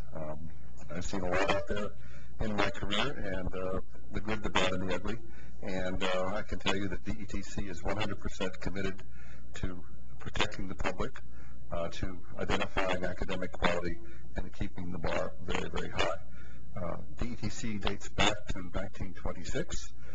We have about 106 institutions right now, and perhaps as many as 1.5 million students studying with our institutions. We are quite a small but a diverse organization, ranging from such institutions as Brigham Young University in Utah, to Western Governors University, to Spencer Tracy's wife, Louise, once established a school for the parents of deaf children. We have the Hadley School for the Blind, free courses for blind people. We have the Marine Corps, we have the Air Force, we have the Army, and everything else in between, from small mom and pop operations to larger institutions. I won't go into much more except to say that we are committed to consumer protection. We have a very aggressive approach to that and a very aggressive tuition refund policy. We always invite state regulators to join us on our visits, and we have working relationships with at least 28 states in cooperating on institution oversight. I would also like to say that we would welcome the opportunity to be your partner in oversight and pledge to work closely with the staff as we move forward. And we welcome this chance today to tell our story. Thank you. Thank you, Mike. Hi. Good afternoon. My name is Elise Scanlon, and I'm from ACCSET, which is the Accrediting Commission of Career Schools and Colleges of Technology. Our office is located in Arlington, Virginia. We have about 800 institutions throughout the United States and Puerto Rico. They offer programs, both non-degree and degree programs through the master's degree level. We've been recognized by the U.S. Department of Education since 1967. Our extensive scope to the master's level is recent, though. We've been accrediting master's degree programs for about 4 years. I'd like to also thank the staff for working with us through the process, the application process that we went through. One of the things that I'd like to comment about is that we sort of treated the process of application for recognition here in Texas as our own self-evaluation. And in going through the application and preparing the side-by-side materials for the staff, it was an opportunity for us to sort of look at what we were doing also at the degree level, and to examine things and ask questions about the process of recognition and what we're doing to improve the quality of education for our schools in Texas, and so we appreciate that opportunity very much. One of the things, and I don't have a lot to add to what Cheryl and Mike have said, but one of the things that all of us do, and if you evaluate our standards, you'll see this, is that we have an outcomes-focused process and an outcomes-focused approach to assessing the quality of our institutions and programs. All of us review institutions and accredit institutions, but we also evaluate individual programs within our institutions as a requirement of national accrediting agencies by the U.S. Department of Education. I was very interested in listening to the conversation that took place earlier today about outcomes assessment and accountability. That's an issue that all of us are very, very interested in as national accreditors, and we would be very interested in sharing that dialogue with you as well. Thank you. Good afternoon. My name is Michael White. I'm from the Accrediting Bureau of Health Education Schools. It's my delight to speak last, since they've already said just about anything of importance that I might say. The Accrediting Bureau of Health Education Schools is perhaps different from the other agencies in front of you in one respect, and that is our relatively narrow scope. You will see in the materials in front of you that ABHES, the Accrediting Bureau of Health Education Schools, accredits institutions that are predominantly engaged in healthcare education and no other type of institution. Everything that's been said by all the others about our commitment to quality of education is absolutely true for us too. It's also very personal for me and for all of those who work at ABHES that the quality of education of our institutions actually be there. I live in a city where there are a number of ABHES accredited institutions, all engaged predominantly in allied health education.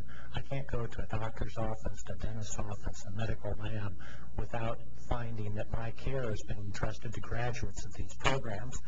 I'm dead serious about making sure that our schools are providing the knowledge and skills necessary, the opportunity for students to have the knowledge and skills necessary to go to work and practice safely. It's in my self-interest, it's in my family's self-interest, it's in our community's self-interest. So all of our processes and our standards are dedicated to assuring that the graduates do measure up, and we're very serious about that. Thank you for the opportunity to be here, and thank you for your consideration. Thank you, Michael. I know there are questions. All right, start. First of all, how will this be different, Joe, than before? How will this agency work differently? How will the career schools and other schools that are within the context of these accrediting institutions work differently moving forward? We have 44 schools that on this recognition become exempt from the details of Chapter 7 standards, and our staff will no longer go out and review them and recommend certificates of authority for them. By being accredited by one of these bodies, then they move forward in relationship to the accreditor rather than through our certificate process. And then if any of their schools want to offer different degree programs or an additional degree program, it no longer comes through us at all? That's correct. It goes directly to them as accreditors. Okay. So within the scope of their accreditation. Now, you heard some of them say they accredit to the bachelor's level or the master's level. In that case, if one of those institutions decided they wanted to do a doctoral program, they don't have the authority to give them that sign off, and they would have to come back here. Okay. And for example, almost 4 years ago, I believe it was, the acupuncture groups came before us, and they needed, we were approving their programs to move forward, and as I recall, there were 5 of them, and 3 of the 5 we approved. Was that right? Or maybe, I think 3 of the 5 we approved, and then they came back again to us. So this would take care of any of those kinds of schools that need to have ongoing approval. That's a perfect example of ones that would not. Those 3 acupuncture schools are accredited by, at this point, by another accrediting agency that we do not recognize, that has not applied for recognition. Okay.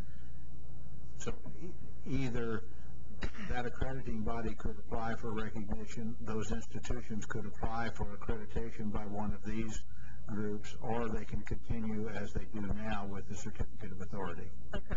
Those happen to be listed on the very top of the second page of your handouts. Oh, okay. Maybe you had managed to pick that up, particularly for that reason. Okay. The other, over the last several years, I've gotten calls or contacts from DeVry, University of Phoenix, ITT, Springfield, which are all on these lists. Is this the kind of solution that they were looking for? And David, most of them talked to you through the years. Springfield, for example, offers a leadership for nonprofits, and the YMCA asked if I would talk to them, and I referred them, obviously, to the agency. Would that be the kind of, now they are somewhat within the accountability system of these agencies? No. In fact, every one of those that you mentioned is currently accredited by a recognized regional accreditor, New England, North Central, at their home campuses in New England or in Chicago or in Phoenix, and they have branch campuses here.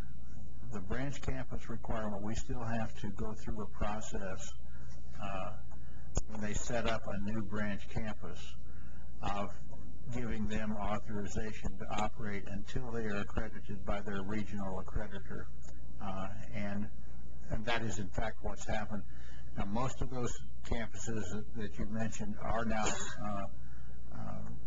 recognized by their accreditor as branch campuses, and then we no longer deal with them.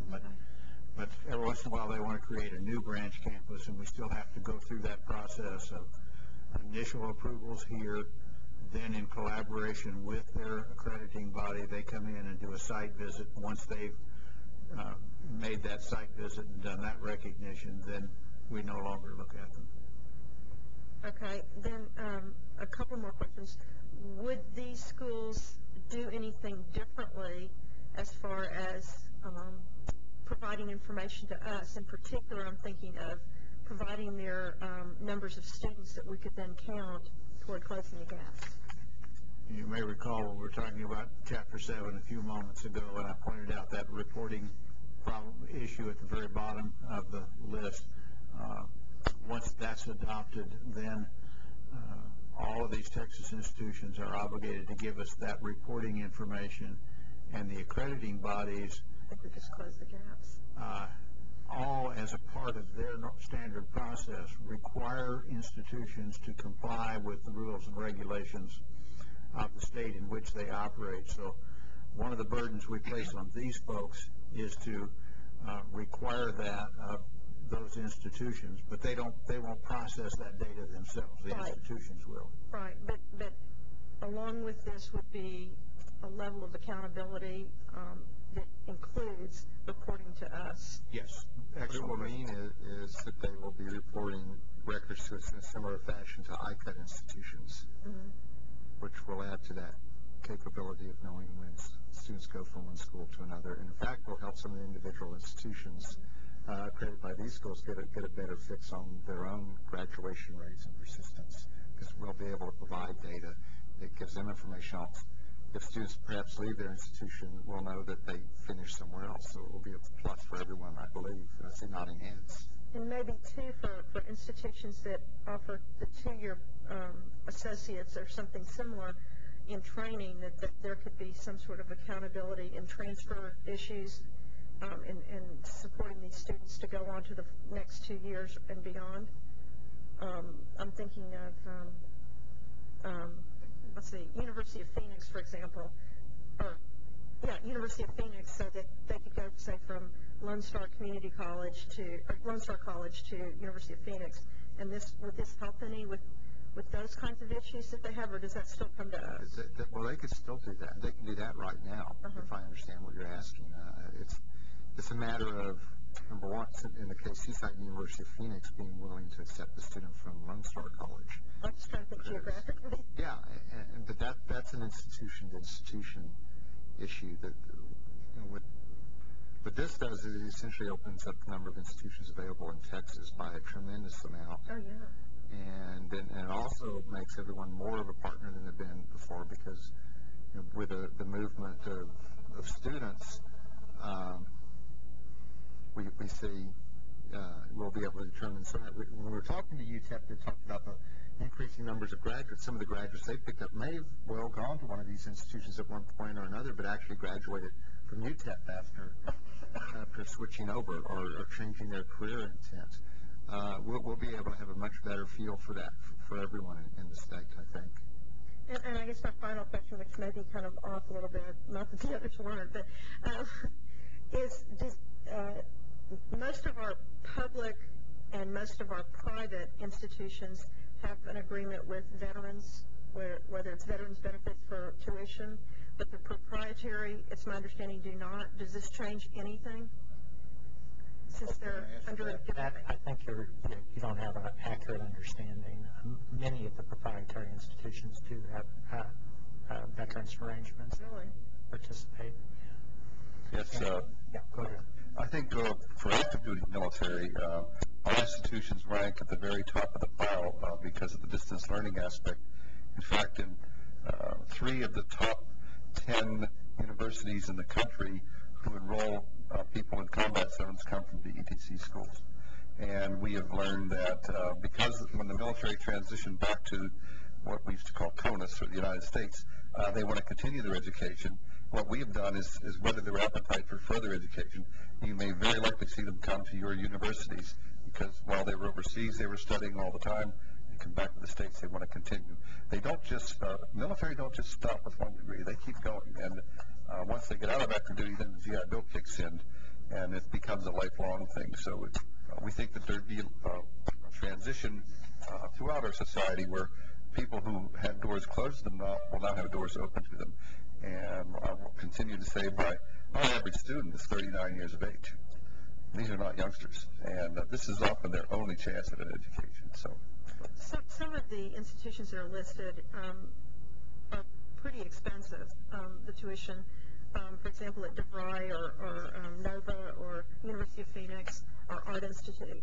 And I know that the Art Institute, for example, does not accept any kind of military veterans benefits. So that was my question, because I thought if we could encourage more veterans to have access to furthering their education, then that would be something we'd want to do. Isn't that guided largely by federal regulations? And I don't think we have much to do with that. That's why I said it was kind of off. I just was curious. Just to follow up on what you were saying, Mike, do you all, in the institutions that offer certificates, do you see those institutions offering counseling as to how to, if some of those credits can be transferred to somewhere else? Is that? Yes. 70% of our graduates are able to transfer their credit today.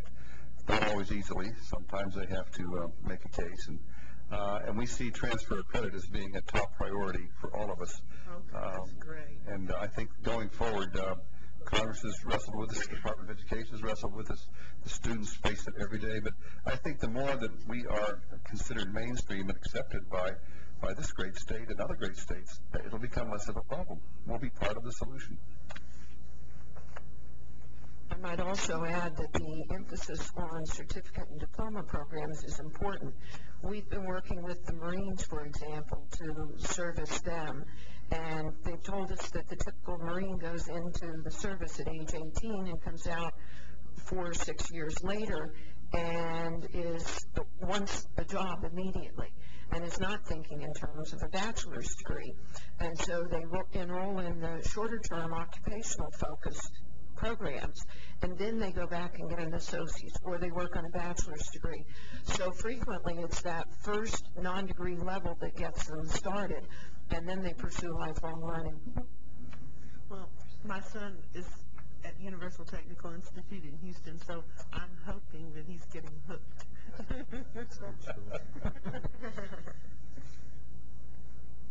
Any more questions, comments? Have other states delegated this power to you? Yes. Yes. Texas is actually unusual. The states are all over the map, but it's the duplicative work that's going on here with the staff and national accrediting agencies, each verifying the quality of education institution, is the exception rather than the rule. So the answer to your question is yes. What you're moving to is more the norm. Okay.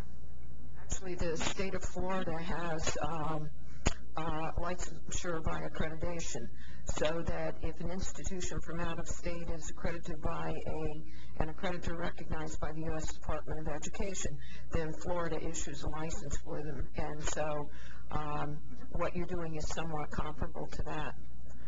The state of Ohio, the Board of Regents, last year, after reviewing our accrediting organizations, for the first time permitted degree granting institutions that are for profit. And they did that after visiting our offices, reviewing files, observing site visits, reviewing our accreditation standards. And what the representative of the Board of Regents told me was, you have rigorous accrediting standards and you enforce them. So I think actually you're joining the trend in the country. Where are most of your headquarters? Washington, D.C. Washington, D.C. That's what I think. Yeah. Nice. Well, thanks for coming all the way down. Thank you. Thank you. It's a pleasure to meet you. I suppose I should also, on behalf of the one agency not represented, tell you that they had a conflicting major meeting going on today and couldn't be here.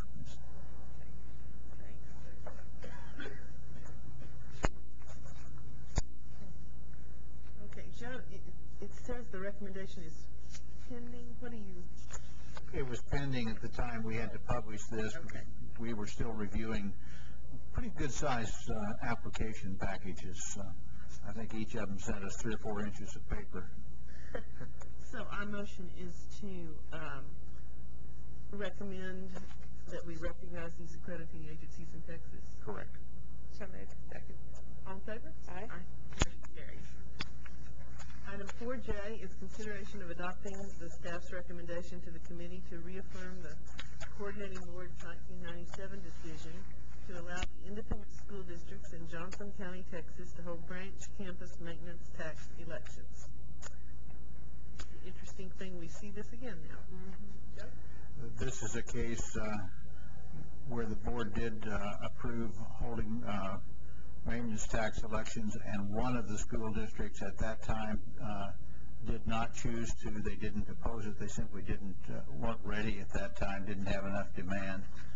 Now believe that they do, and reaffirmation of this would eliminate the need for another massive study and allow them to go ahead and hold the election. Very good. I think this is an interesting way for these outlying regions to take steps toward having higher education presence. Any discussion? May I have a motion for approval? So moved. All in favor? Aye. Motion carries. Next item is 4K, summary of compliance of notification resulting from institutional effectiveness evaluation of associate degree granting institutions. Joe, do we have your summaries? Glenn College, Clarendon, El Paso, Grayson, Kilgore, North Central Texas, South Texas, and Victoria College have all gone through the institutional effectiveness evaluation process, and this is just one of our routine reports. Everything okay with those institutions. No action required.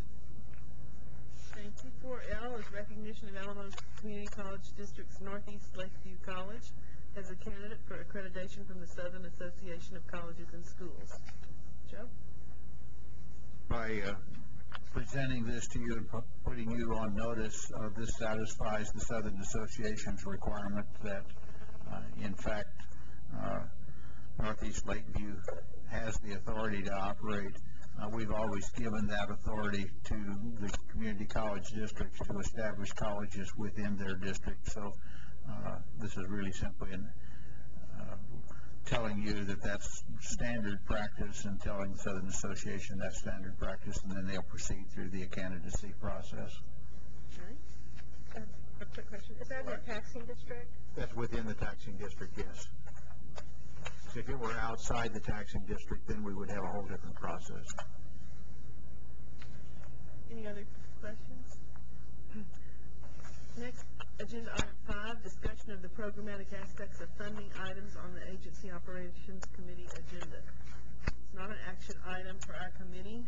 3 topics. Item A relates to the Carl D. Perkins Career and Technical Education Improvement Act, funds to colleges and consortia for basic grant, tech prep, and leadership activities for the program year 2008-2009.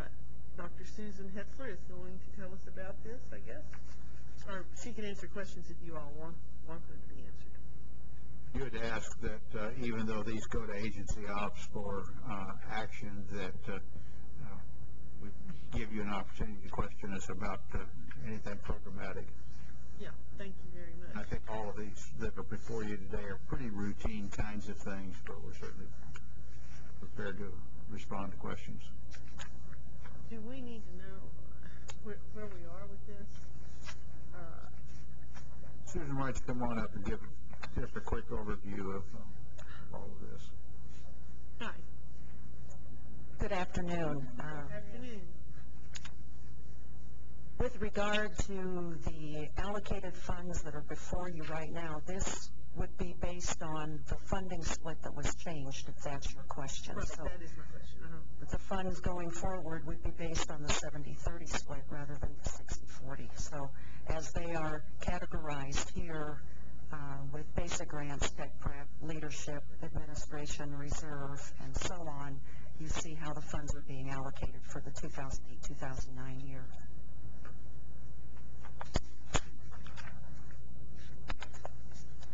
I'm not really sure how to ask this. I just don't know enough. But what sort of effect is this having, this split, this changed split? The effect that it's having is that fewer funds are available to the institutions, which bottom line means that fewer students perhaps may be able to participate in a program, new equipment that may need to be purchased, may need to be put on hold. In order to reduce the impact of the reduction in funds to any of the institutions, you'll notice that we are proposing that some of the reserve be used because 2 of the institutions, Ranger College and Western Texas, were not going to receive a grant at all. So in order to make sure that each one had the minimum, we used some of the reserve funds, and then to soften the impact from the reduction of funds so that no institution receiving funds would receive fewer than 35% less than last year. Again, we've used some of the reserve funds to help soften that blow. Well, I know that hasn't been easy. Thank you. Welcome. My question is on B, the distribution of funds trustee for the medical and graduate medical education. Are we predicting that that's going to change, or for trustee funds? That's Dr. Silverman's question. Yeah. We'll let her deal with that. Okay, thank you. And there are no changes you can see in that initial table. The funding sources and the different residency program support and medical education support programs that we have. This is for the funding. The second half of the biennium? Right. So there's no change in the funding. Okay. One year to next. Okay. That doesn't, we're not talking about what might happen. Okay. All right, I just wanted to watch it. Right. But if you will, let me just tell you quickly about these programs. 2 of the programs support medical education, and the rest support graduate medical education, post-MD or DO training. Stacy, it has been complained to me that something about we don't have enough funds to fill all the internships in Texas, or we don't have enough interns in residency Do you know what I'm talking about? Absolutely. Okay, please straighten me up on that. I can at this point. We have about 1,300 medical students graduating from our medical schools in Texas every year. We have about 1,481 first-year entering medical school residency positions. Typically, what you would like to have would be an excess amount of graduate medical education going on in your state, because studies have shown that, in fact, physicians who complete their residency program in a location are more likely to stay in that location. One could be the fact that these folks are getting to a certain age where they want to stay, put down some roots, all sorts of reasons. But the reality is that our medical school entering classes are also expanding. The National the Association of American Medical Colleges has called for an increase in growth to our medical schools of 30% increase nationally for the medical schools to increase their class sizes. And Texas is on track to do just that. We've seen an expansion of our medical school enrollments, and in relation to that, we also need to grow our residency training positions. So hopefully that addresses the question, Dr. Clinton. And are we on track to do that, or do you know? Well, we know that we would have to increase the number of residency positions in the state and fill them with residents in order to keep pace with the growth that's occurring. So when this is so appropriate that we're talking to you today, because this is the day that the residents find out where they go. Where they go. So do we want our medical schools to take more Texas people? We would love that. But we would really if they're qualified. Right. Yeah. And actually, I think there have been recent studies that have shown that medical school graduates would prefer to stay in state if given the opportunity, but the residency positions weren't available, so they had to seek residency training out of state. There's no particular incentive for a medical school to take a student from Berkeley who's from Texas into a Texas residency. There's no incentive. Not necessarily. You should talk to Dr. Draper about that. I know. Okay. I was just curious as to how we could affect the change that this person apparently wanted. Don't seem to be really too much we can do. Well, along those lines, do you ever have meetings with the representatives that come to our board meeting? They're representing the different medical colleges, like Baylor College of Medicine, Tom Kleinworth, who comes to all of our meetings. I mean, is this a conversation that y'all are having? Yes. Yes, in fact, it is. And actually, it's a conversation that really took place within the planning and accountability area under the Formula Advisory Committee.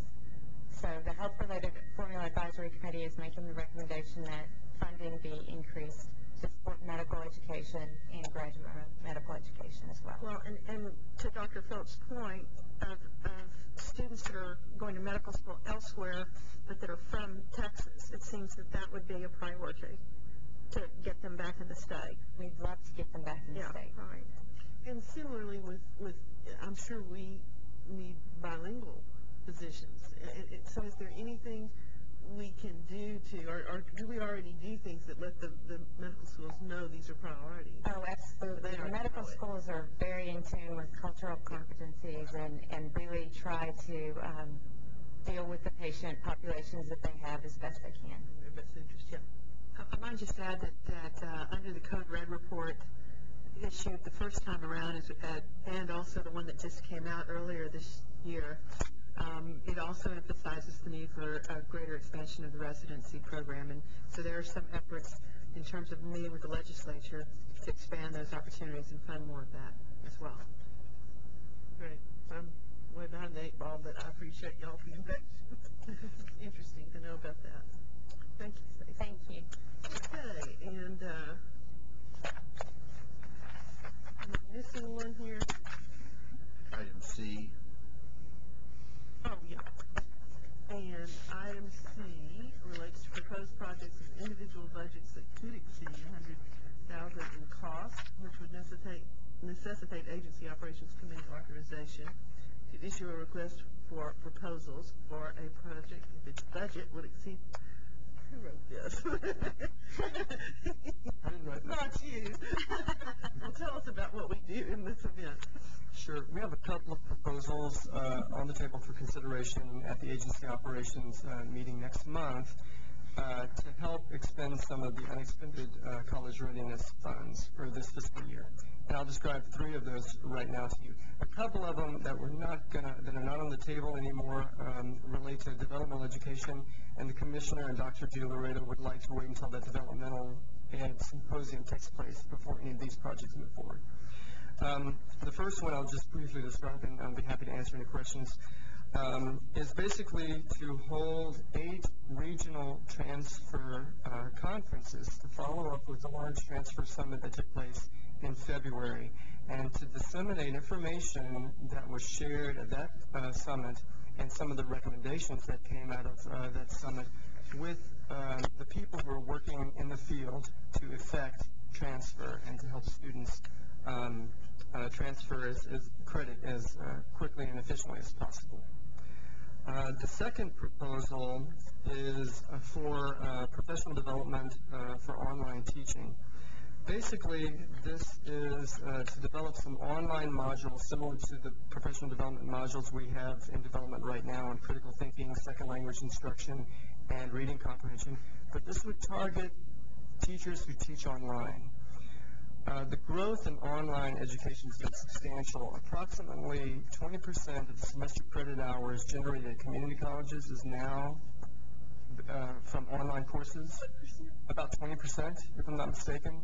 And about 11%, correct me if I'm wrong, Vanessa, about 11% of the semester credit hours generated at universities is online. And yet there's no sort of consensus about the effectiveness of online education. What are the best practices? I've done a study recently with Gabriela Borkeman in the Planning and Accountability Division, and we found that overall the DFW rates are much higher in online courses in comparison with the face-to-face counterpart. So this project would help address, for lack of a better word, the effectiveness of online education. And then the third project is what we're calling the Texas Learning Objects Repository Ramp-Up. You may remember that we funded the development of a Learning Objects Repository, which is the digital archive of materials that come out of the course redesign project. This is an expansion of that. Basically, the University of North Texas is developing, doing the research and development phase of the repository, but we'll need some ongoing funds for ongoing sustainability of the project. We've been talking with the people at the Texas Digital Library as that might become the permanent home of the repository, as well as with the UT System folks who are looking for an agency or an institution to partner with on building or using a repository for their medical learning objects that are coming out of the health-related institutions. And so we believe that this will help to basically sustain the repository, perhaps expand its usability and its functionality with the health-related institutions as well as some other areas. I think that's all about that one. Joe, did you want to say anything else? I'd like to make one comment on that one. This isn't why it was designed, but it seems to me that it has the potential for helping the public schools as well, because there's it really contains elements of various things that, at least as a faculty member, I assume teachers have to go through this as well, looking sometimes for months to find the right kind of exercise, the right module, and this, I think, has potential to serve them as well. I mean, there's some interesting, at least an example I saw of things that would take some time to develop from a technical standpoint, and an individual teacher may not have the time or resources to do that. So I think it has potential not only to help college, university faculty, but to help some public school teachers as well, and maybe if they're looking for modules for use in science and math courses in particular, but also history. I mean, there's some interesting things in terms of history, I think. The online education courses, this is only higher education courses? That's right. It's not courses that higher education institutes offer to high school? Well, are you talking about the professional development online? That certainly could be used for professional development of high school teachers as well. Absolutely. Yeah, okay, good.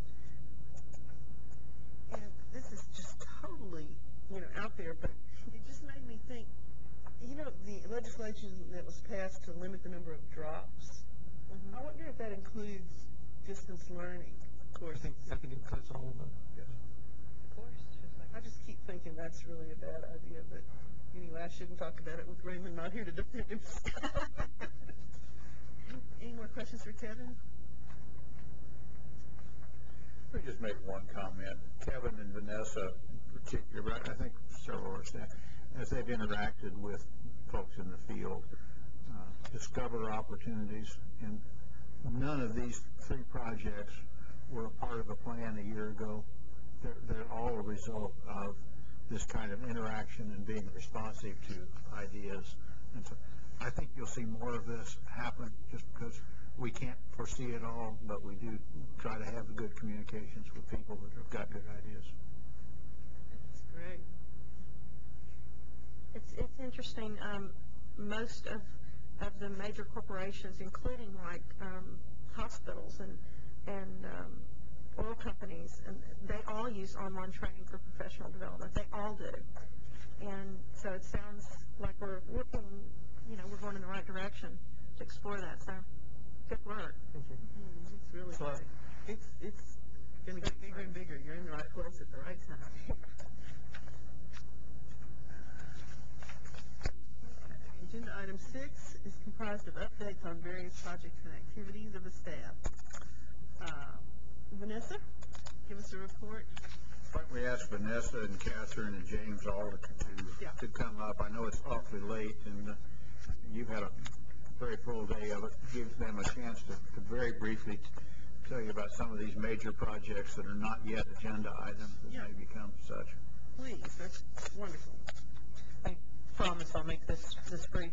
Let me talk about course redesign for a second first, since it segues so nicely with the discussion that you were just having about the Learning Objects Repository.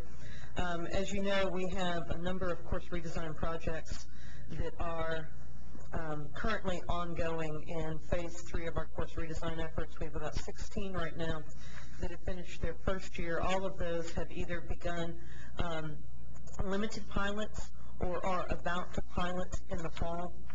We are anticipating some very interesting results from those that we will be able to share with you in the spring and next summer.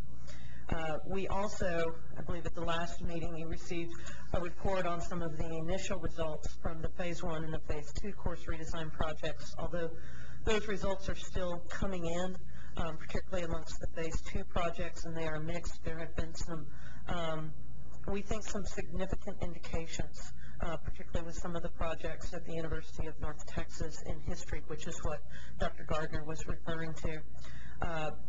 And we hope to find a way to begin to highlight some of those Phase 1 and those Phase 2 course redesign projects across the state. One of the ways that we are planning on doing that is by really beginning to emphasize the ramp-up of the Learning Objects Repository. That also is under development, as Kevin was just pointing out. The University of North Texas, their Texas Center for Digital Knowledge under Dr. Bill Moen has been doing the research and the development on that. The pilot of it has also been very successful, and there is an enormous amount of interest across the state about the possible use of it. One of the other ways that we had not anticipated originally using the repository, but also looks very promising, is that this could also be a place where these professional development modules that are being created could be housed, and therefore would have very wide access. We've moved into Phase 4 of the course redesign project. We have 3 projects being funded in Phase 4. Those have been under development for about 4 months. They are at Angelo State, Texas Tech, and Texas A&M Texarkana in chemistry and engineering. And then also additionally, as Kevin mentioned, one of the things that we have begun funding in college mathematics, critical thinking, reading comprehension, and second language instruction are the development of these online professional development modules for particularly 100 and 200 level, introductory level faculty to use. The one that is furthest along in development is college mathematics at the University of North Texas. They've begun piloting modules, and then the other 3 have been under development for about 4 to 6 months, and will begin piloting some of their modules within the next 6 to 12 months.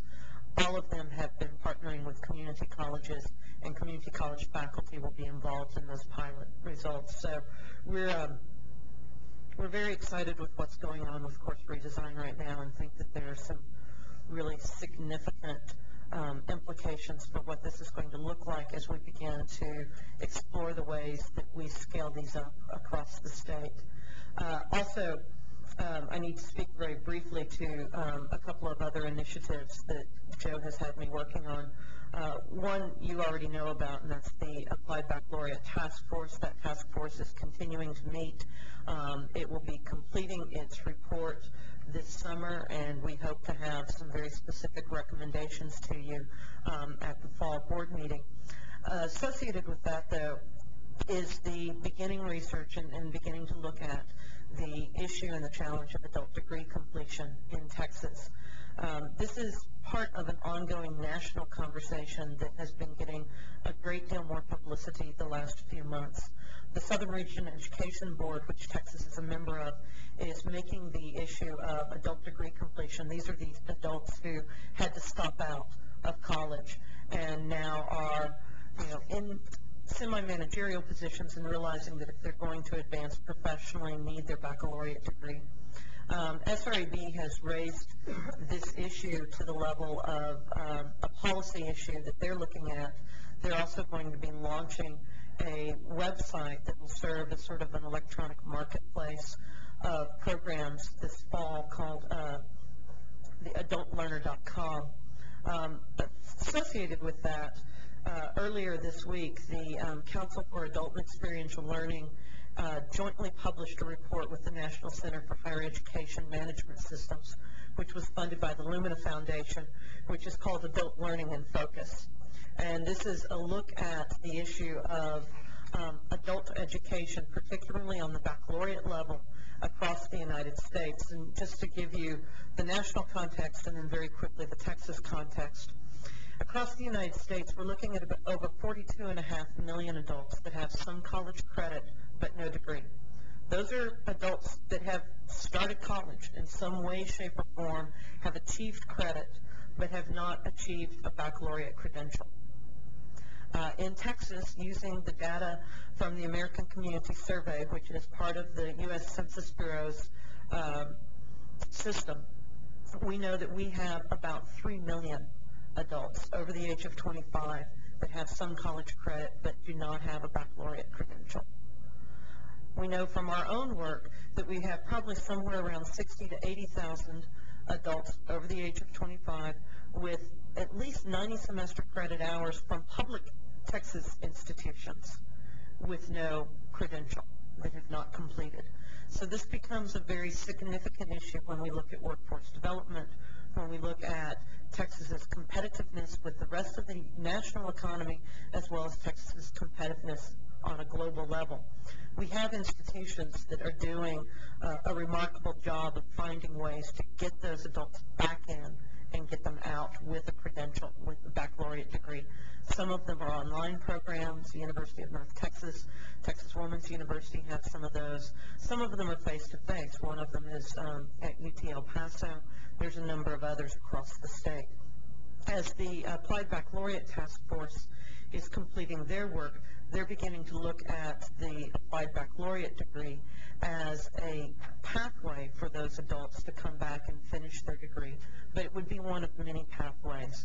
And so we also are beginning to look at the agents within the agency at what are the programs that are being successful in the state, how can we assist with those programs, and what would scalability look like in trying to find a way to better reach these 3 million adults that have started a degree but for whatever reason have had to stop out, and many of whom would really like to go back and complete it if they had the right type of program that they could access. We think that distance education is going to end up playing a significant role in whatever sort of solutions institutions are able to come up with, as well as whatever sorts of solutions that we're able to assist them with on the state level. That's really Sorry, it's a lot to throw at you late in the day, but at least gives you a little bit of a snapshot. Yeah. So what's going to happen in the next year? I thought we had some plans to actually have something in place in the next 12 months. We're looking at a couple of things. We're first of all looking at what sort of ways could we assist institutions in looking at how they can package the existing credits that students already have. When I visited UT El Paso a few weeks ago, one of the things that they had discovered with their Bachelor of Multidisciplinary Studies degree is that they sometimes have students who come in and they discover that once they look at their transcripts, they have enough credit to graduate. It's just how that credit would be packaged. And so that's one of the things that we're looking at is how can that be replicated at other institutions where those sorts of flexible degrees are already in existence. We also have begun to talk about the feasibility of supporting institutions that might want to form a consortium and deliver a completion program online in an executive format that would allow students who had 90 semester credit hours to potentially graduate within 15 months while still working full-time. And we've begun to talk to some institutions that are doing things like that and might be interested in partnering with some other institutions. Is that what you're referring to, Dr. Gardner? I think that's really important, this idea of coupling together institutions where someone has the hours in multiple different institutions. If we could use the technology to do that, I think it would be a great service. There are 2 SREB states that are already involved in similar, although not identical programs, Louisiana and Oklahoma. What sets Texas apart, besides the sheer size and number of students, is that we are much more interested in leveraging our technology as a way of reaching out to these students than what the institutions in both Louisiana and Oklahoma are doing. It also makes those professional development modules for faculty teaching online really important. Yeah. Any more comments? I don't think we have to vote on anything else, do we, Jeff? No, we just have to get you on your airplane before very long. Sorry we went so long. there any parallel thing going on through the Workforce Commission to try to get the students who never stopped in, the adults? Yes, ma'am. There's one of the issues that's being discussed, and Dr. Hetzler and I have had a number of these discussions in-house, is the issue of career laddering. And one of the things that both the recent study that Kel and NCHEMS released last week, as well as National Center for Education Statistics, which does with folks that do iPads, the federal level, a study that they did a couple of years ago, talks about the fact that there are a lot of adults that are going and they're getting some form of workforce training. Some of that is tied to academic credentials. A lot of it isn't. Some of it could be tied to academic credentials so that you can begin to see career laddering. That's not something that there's been a lot of in the past, but there's a lot more attention being paid to that now. And Dr. Hetzler has spoken with the Applied Baccalaureate Task Force earlier in the year, and she and I have had a lot of conversations with Dr. Stafford as well about how do we begin to look at career laddering, and this fits very nicely with the Commissioner's comments as well about workforce education. So I think we will eventually see nationally the trend is to become more seamless in all of this. The state of Ohio has recently begun a statewide experiment looking at the ways in which vocational and technical credit, where appropriate, can be transcribed as academic credit that would allow that to happen. They're still very early in that experiment, but it's a statewide experiment.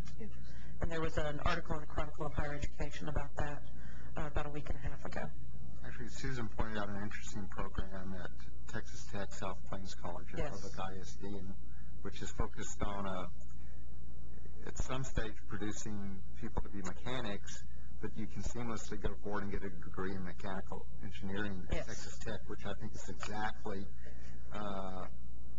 the concern that the Commissioner's been addressing, is how can you create a program where people can go directly into the workforce but still not lose anything and take another step later on. And I don't know details of it, but that appears that it could be a model that we want to emulate. Yes, and that's where the applied baccalaureate degrees also, we think, may begin to fit in a little bit better, as it allows the move from that applied associate's degree, which at one time was oftentimes seen as a terminal degree, a way to move that into a baccalaureate degree where it's appropriate. The challenge is always making sure that academic rigor and integrity is kept at every step of the game, but it's possible, and it's being done and will be done more. I know we're holding everybody up. This is so important. This is another missing link in the closing the gaps.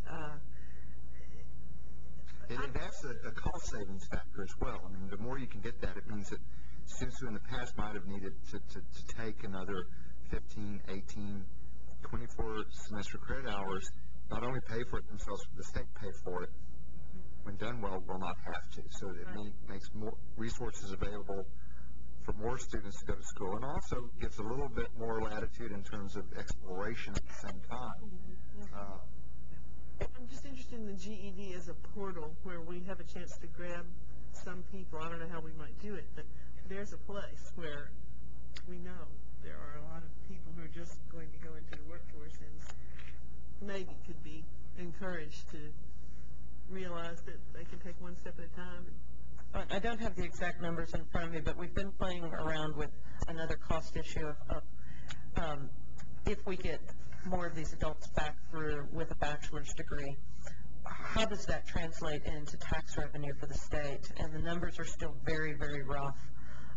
But even if we saw only about a 5% increase, which is a little over 1,000 students, we're looking at we're looking at somewhere around $40 to $50 million over the course of those students' lifetime in increased state tax revenue.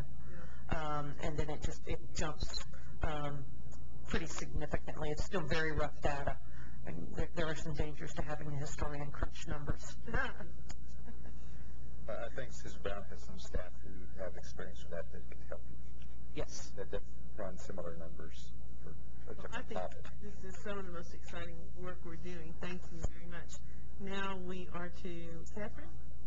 Yes. And then this is a tough act to follow, but I'll thank you again for your patience. I think I can handle it.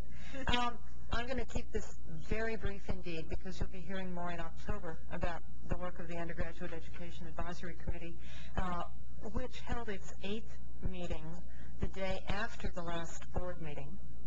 And generally in that meeting decided that a number of things had happened in the year plus that they'd been working on the report for you, so they wanted to reconsider all their recommendations and be sure that they were up to date. I'll give you 2 examples of significant activities. One was the Transfer Success Summit that happened in February with recommendations from that event, and the board's own action the day before this committee meeting regarding funding recommendations. The committee did streamline and make current a number of recommendations, and a quorum of committee members approved each change. I should remind you that this is a committee of 23 members currently, 10 each from community colleges and universities, 1 from Health Science Center, and 2 from independent universities. In the fall, we will welcome our new student representative, Adriana Garcia, who is an honor student from Laredo Community College. She'll serve as a non-voting member of the committee during the 2008-2009 academic year. You can expect to see the completed report and recommendations from this committee at the October board meeting, and in fact at your committee meeting preceding the October board meeting. And in fact, those recommendations will help you and the commissioner direct the work of the advisory committee for the next couple of years. So we will look forward to your pleasure. If that is ready before our big packet comes out for our meeting, could it be sent along? Absolutely. We have a subcommittee made up of the 5 chairs of the subcommittees that worked on the report. They're to complete the finalization of the report this summer, and I'm hoping to drag them all into Austin within the month so we can get that done. Sure. We'll get that to you and your committee as soon as we can get it through our channels here. Thank you. That's exciting. And any comments or questions? On to the Graduate Education Advisory Committee. Jane? Thank you. At its most recent meeting on May 23rd, the Graduate Education Advisory Committee heard a presentation by Dr. Gardner where he talked about some potential future directions for the committee. He talked about the idea of a graduate council, and the committee had a really fruitful discussion kicking around that idea, talking about what kind of duties the graduate council might have, how it might be formed, and how to create a good segue from the Graduate Education Advisory Committee to the Graduate Council. They ended that by asking me, the staff, to do a little informal research on this kind of council in other states, and how it functions, what its duties are, and so forth, to give them some more information to digest. They also worked on the strategic plan for doctoral education. They dug down further into that plan, and they looked closely at some of the indicators for the 6 areas covered under the strategic plan, and they broke themselves up into little subcommittees to draft some policy ideas that might come out of this strategic plan. Finally, they also examined the low productivity reports. These are the reports that the board issues periodically to both graduate and undergraduate programs, bachelor's, master's, and doctoral level. The GAC was most interested in the doctoral low productivity reports.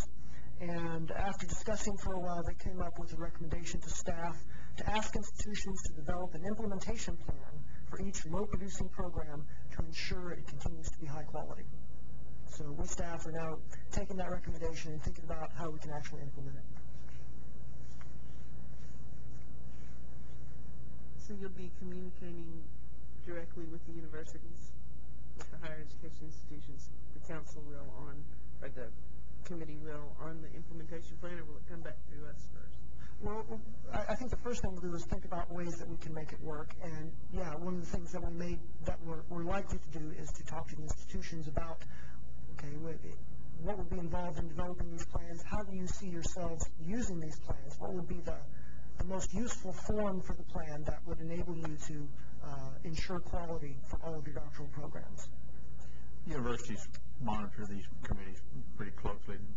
Many of them are represented and others send representatives, so they get some pretty direct information before these things are fully developed, but we will bring it back to you as we get to a point where we're going to mandate anything. I imagine a lot of them do self-studies themselves on those problems. Yes, most of the, I don't want to say all, but certainly most of the programs that we know of already conduct periodic reviews of their doctoral programs, including the use of external reviewers. If I may add, the implementation plan or the action plan that the GIAC recommended is specifically targeted at addressing the low-producing doctoral programs. Yeah. So it's a plan to increase enrollments in those programs and then increase graduation output. Good. I think we're getting a hint of that from some of the other things we saw today. Any questions for James? Comments? Thank you so much. Joe, Chapter 7 fee structure for branch campus approval. Quickly, this one came up because the community college in Texarkana, Arkansas, sends nursing students to Texarkana, Texas for their clinical work. But that constitutes under our rules an out-of-state branch campus. And it really didn't make a lot of sense to put them through the same procedures that a branch campus of a Chicago, Illinois campus would go through, for example, to set up a full-blown campus. So what we've been doing is we had some dialogue with our counterparts in Arkansas, and the commissioner has the authority to set the fees. What we're proposing is that we have exclusively for these nursing clinical practice arrangements a reciprocal fee arrangement, so we would charge border states no more than they would charge us for the same thing, which in the case of Arkansas is zero. Good. It's not going to build a wall and keep them out, huh? We think it'd be better not to. We might like them to come back and practice in those Texarkana, Texas hospitals. Yeah. Very nice cooperation in Arkansas, Texas. Any other comments? Okay. Item 6G, Kevin, are you coming back? There you are. Joint and cooperative programs. I promise not to keep you very long, and I just realized that you don't have this handout. I apologize for the staff, but today is one of the first days we've been able to go all the way through and really pay attention to these important things, and it's worth it. We're pleased to do it. We just feel bad about holding you here. Just remember when you're driving home through that traffic, it was worth it. Different than we have in the book. Is that in the book? I didn't see it in the book. I think it's something different. Okay, yeah. What I'm just going to describe to you right now are some guidelines that we're developing for institutions to basically follow in developing collaborative doctoral programs. Basically, collaborative doctoral programs, there are multiple types of them. They promote the efficient use of state resources. In other words, if an institution with an existing doctoral program can expand that doctoral program and at the same time mentor an institution with limited experience in doctoral education, rather than having them have to identify the resources to build a new program. Makes for better use of resources. Basically, what we're doing here is identifying a number of sort of phases in the development of a doctoral program. A cooperative program is one in which a senior institution basically expands its doctoral program to meet an unmet need in a region. Oftentimes it's in the education area where an institution exists there, but they don't have the resources to build the doctoral program themselves. It also functions, as I said before, to mentor an institution with limited experience in doctoral education as well. The next one is a joint program. Those are fairly common across the state. Again, for reasons of resources, you put resources together from multiple institutions to form a very strong program. The one thing I wanted to mention about the cooperative program, the junior partner, for lack of a better word, in a cooperative program doesn't have degree granting authority. They simply, some of their faculty will participate in the program, but the doctoral program is really still the authority, the sole responsibility of the senior partner. In a joint doctoral program, that would be something that comes to you if a junior institution wanted table of programs authority to offer the degree. The third type, which we're calling the supported program, I think this is Joe's idea. This is where the roles switch and the former cooperating institution or junior partner becomes the senior partner. It's at that stage when the institution with less experience becomes more ready to support the doctoral program on its own. These guidelines are going to the Graduate Education Advisory Committee next month also for some comment as well. Good, that's important work. Are you planning to develop similar guidelines for health-related institutions? Excuse me. Some of these would apply definitely to health-related institutions as well. Questions or comments? And I guess the last thing we wanted to mention to you, although there's no board action required on this, is a nice example of a senior institution partnering with an institution with less experience at the doctoral level. In this case, there are two programs that A&M College Station is going to be offering with A&M International University. One is the Doctor of Education in Curriculum Instruction, and the other one is the Doctor of Education in Educational Administration. This is a case where there's a need, and A&M International doesn't have all the resources to support these two doctoral programs, so they're partnering with the senior institution to do so. It doesn't require board action because nothing about A&M International's authority to offer doctoral programs will change right now. Great.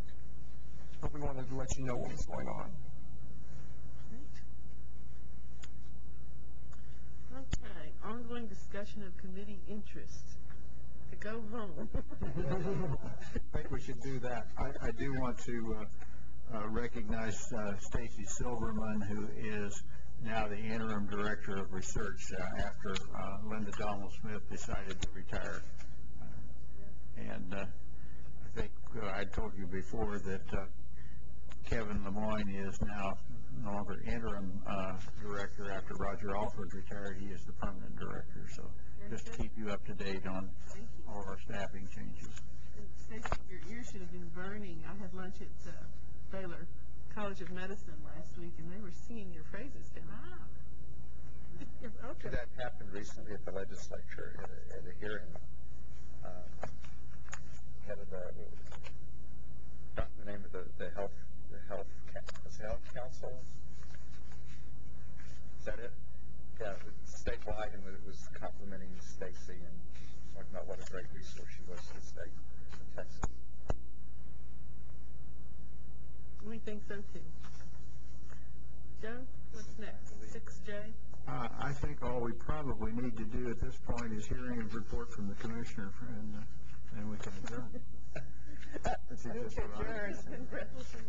Move to adjourn. You're teasing me. Nothing more. All right, so we're done. Thank y'all. I appreciate your staying late.